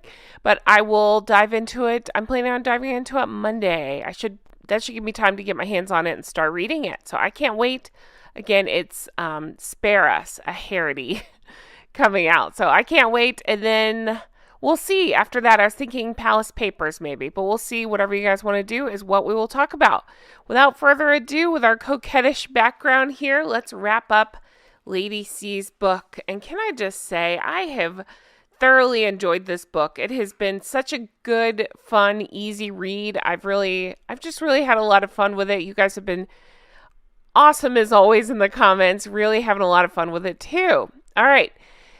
So if you're reading along with me, we are picking up around page 378 where we left off, and we will finish up this book, this chapter. Okay.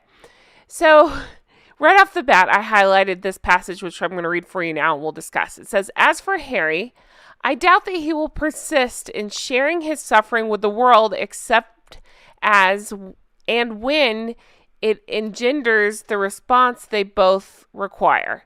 So I find this very funny because, again, this book, Lady C, has been spot on about so many things. This book came out in 2020, and I want to say, oh, Lady C, hold on a minute. This little whiny duo has lots to complain about. They're going to let us all know, a.k.a. read Spare.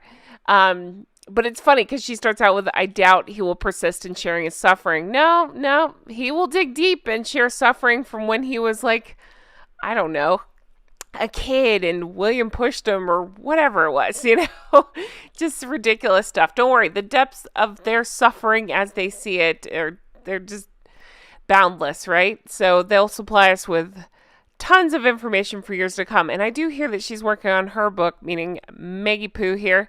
So, I can't wait to read that one when that drivel comes out. Although I feel like I've already read it because we know that Dum Dum Crayon Eater did not write Spare. She had her grubby little paws all over it, her bronze paws all over it.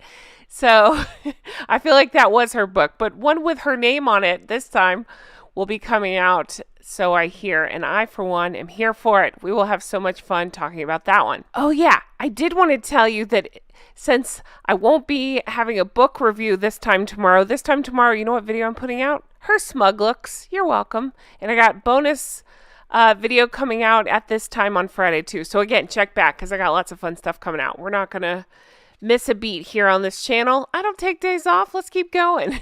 It is kind of sick. I've been doing like 3 videos a day for a long time, and I'm pretty proud of that. It's a sickness, really. But I'm sorry, the content just keeps flowing out of me. These two just keep pissing me off and doing stupid things, so I have to talk about it. I have to. Speaking of, I'm telling you, check out Patreon. We have so much going on over there, and you guys, let's see, what day is this going out? This is Wednesday, so starting tomorrow, on Patreon, Jay and I are reacting to, we found I'm using the word documentary very loosely and in quotations. Starting tomorrow, that's going to go up there where we are reacting to this documentary called, I'm sorry, I'm bracing myself. I'm swallowing down the bile that's rising in my throat. Duchess of Style. You guys, they made a documentary talking about how wonderful her style is, and we've already recorded it, and I could not stop laughing. We could not stop making fun of what style. Sponsored by Hefty Bags, I guess. I don't know. The Duchess of Messy. Anyway, so definitely check out Patreon. We have a lot of fun stuff going on over there. Okay, sorry, back to the book. Here we go. So again, she didn't realize that Harry's wanting to make money and throw his family under the bus runs as deep as it does. And so there we go.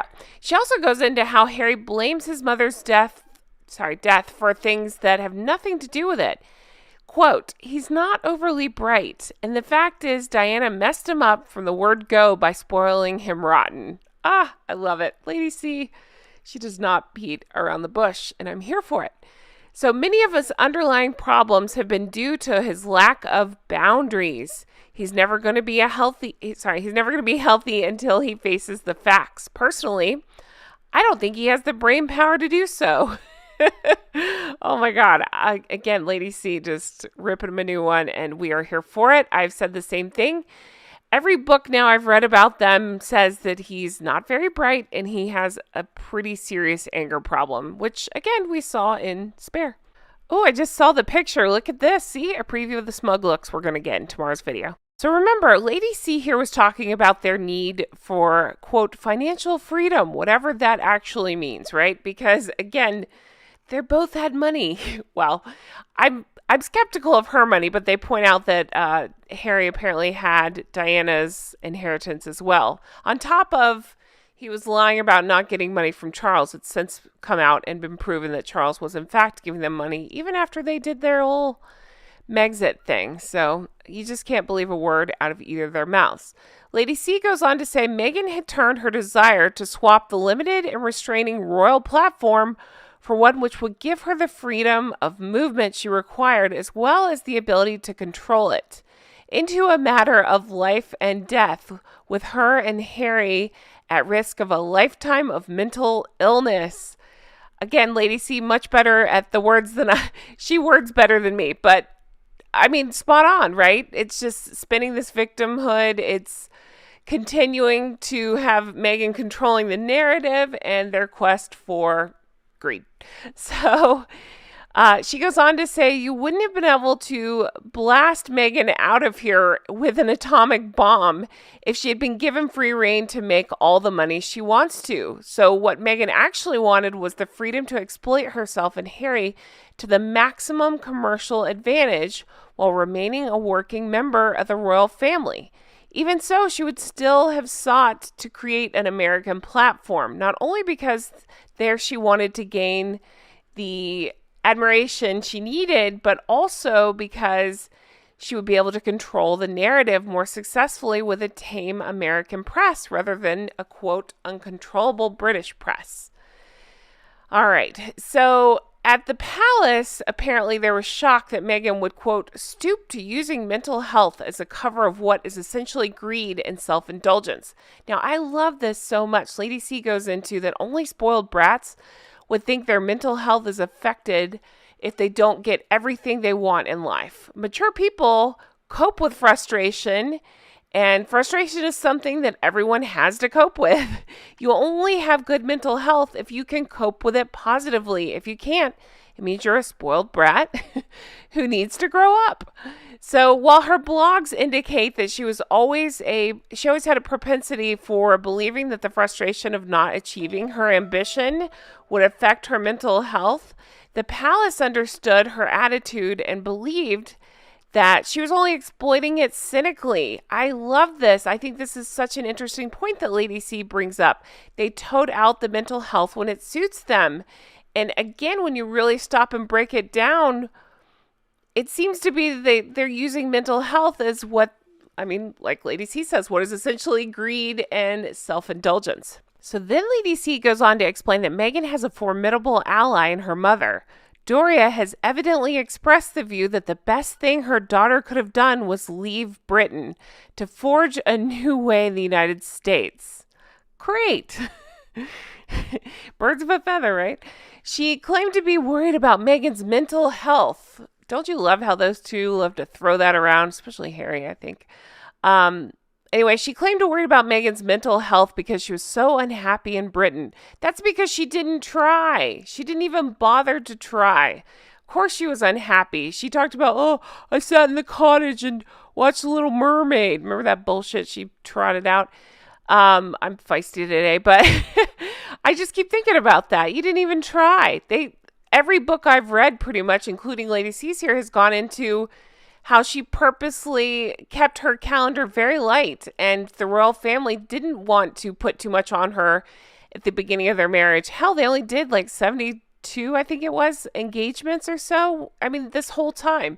And yet here we are bitching years later about how hard they had it and how bad their mental health is. Give me a break. Then a courtier went on record as saying, Miss Ragland is a pleasant and dignified woman, but she has very little experience of the world at large, much less of the royal world. As for her daughter, quote, she is the most spoiled, demanding, so-and-so, that's the exact verbiage they use. I can think of a couple words I'd like to fill in that blank, I have ever had the displeasure to encounter.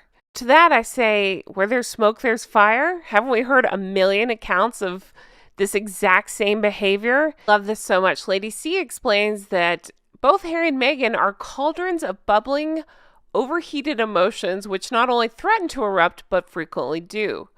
Their misery prior to moving to the U.S. was palpable. It took loved ones aback to see how truly desolate they were, despite having so much going for them and despite being so in love with each other. I'm sorry, I had to laugh at that part. I'm sorry, pawing at somebody and holding on to them with both arms, that's not love. So the book wraps up with the stunt they pulled right before, it's actually the day before, the Queen's 94th birthday. This is the 21st of April, 2020. At the height of the stuff going on in the world, the YouTube doesn't like to talk about, all that stuff, they decided that it would continue to be the most tone-deaf couple in the entire world, and where people were actually suffering, they felt like they were suffering. So they decided to go ahead and issue a declaration to the editors of The Sun, The Daily Mail, Daily Express, Daily Mirror, all in Sunshine Sachs lingo, and let them know. They just put out this whole stupid statement. I'm not even going to read it all. But basically they say there's a human cost and a way of doing business, and it affects every corner of society. And it's gravely concerning that an influential slice of the media over many years has sought to insulate themselves from taking accountability for what they say. All this bullshit. And again, you can't believe anything that comes out of their mouth. I would say, look at the two of them.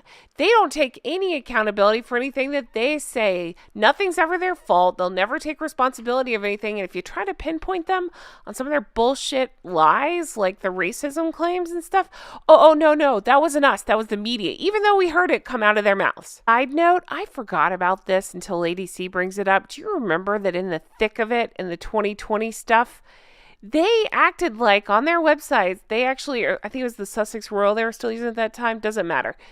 Harry and Meghan posted that they would be providing updates, quote, as to the best and most accurate information. Can you believe that? They found themselves being mocked for laying claim to a level of expertise they could not possibly possess. So then their website was closed down and they had to rely on friendly journalists and postings from their supporters.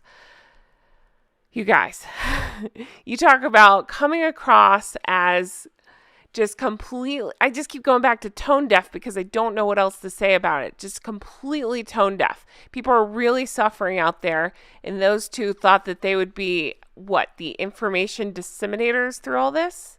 So when this got shut down, they started providing help for Project Angel Food, which is a charity that Doria Ragland happens to somehow be involved in, happens to like, and started to communicate through them on Instagram, apparently.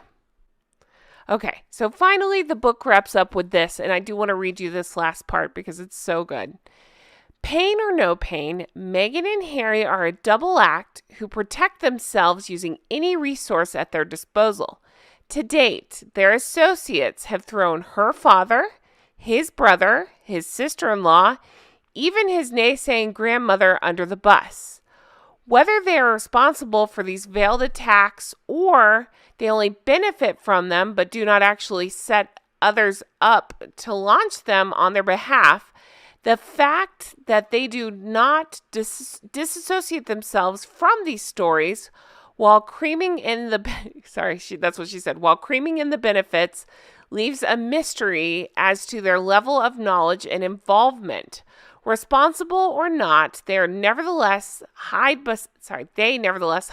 behind a rich arsenal of aggressive supporters who do not flinch from attacking on their behalf. Boy, have we seen that.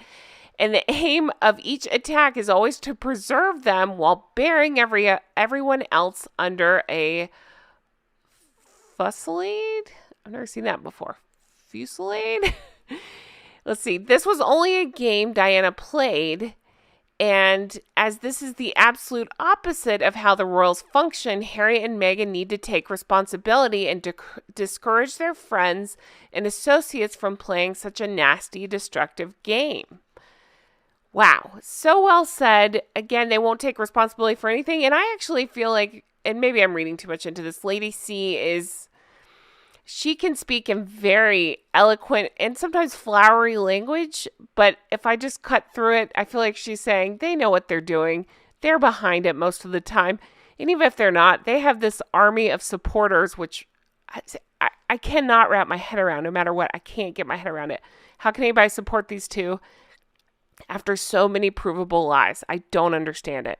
So just by this alone, they're never going to learn. They're never going to change. They're never going to see what they're doing. It's just completely screwed up and completely wrong. And that's that. I mean, they'll go on to continue to, exploit the families even more. They'll come up with more dirt on them. Again, she's supposed to be writing a book, so I can't wait to see what else they have to throw into that bull crap and what else their supporters could possibly say about them. But they never cease to surprise me, right?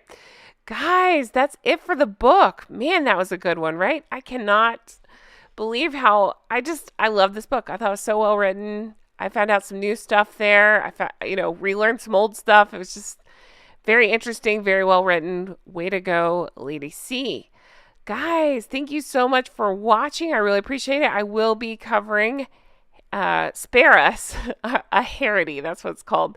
So again, I will be getting my hands on that and starting that very soon. So check back for that. But in the meantime, I'm still posting videos, so look for those as well. Thank you so much for sticking with me and following along with this, as I have thoroughly enjoyed it.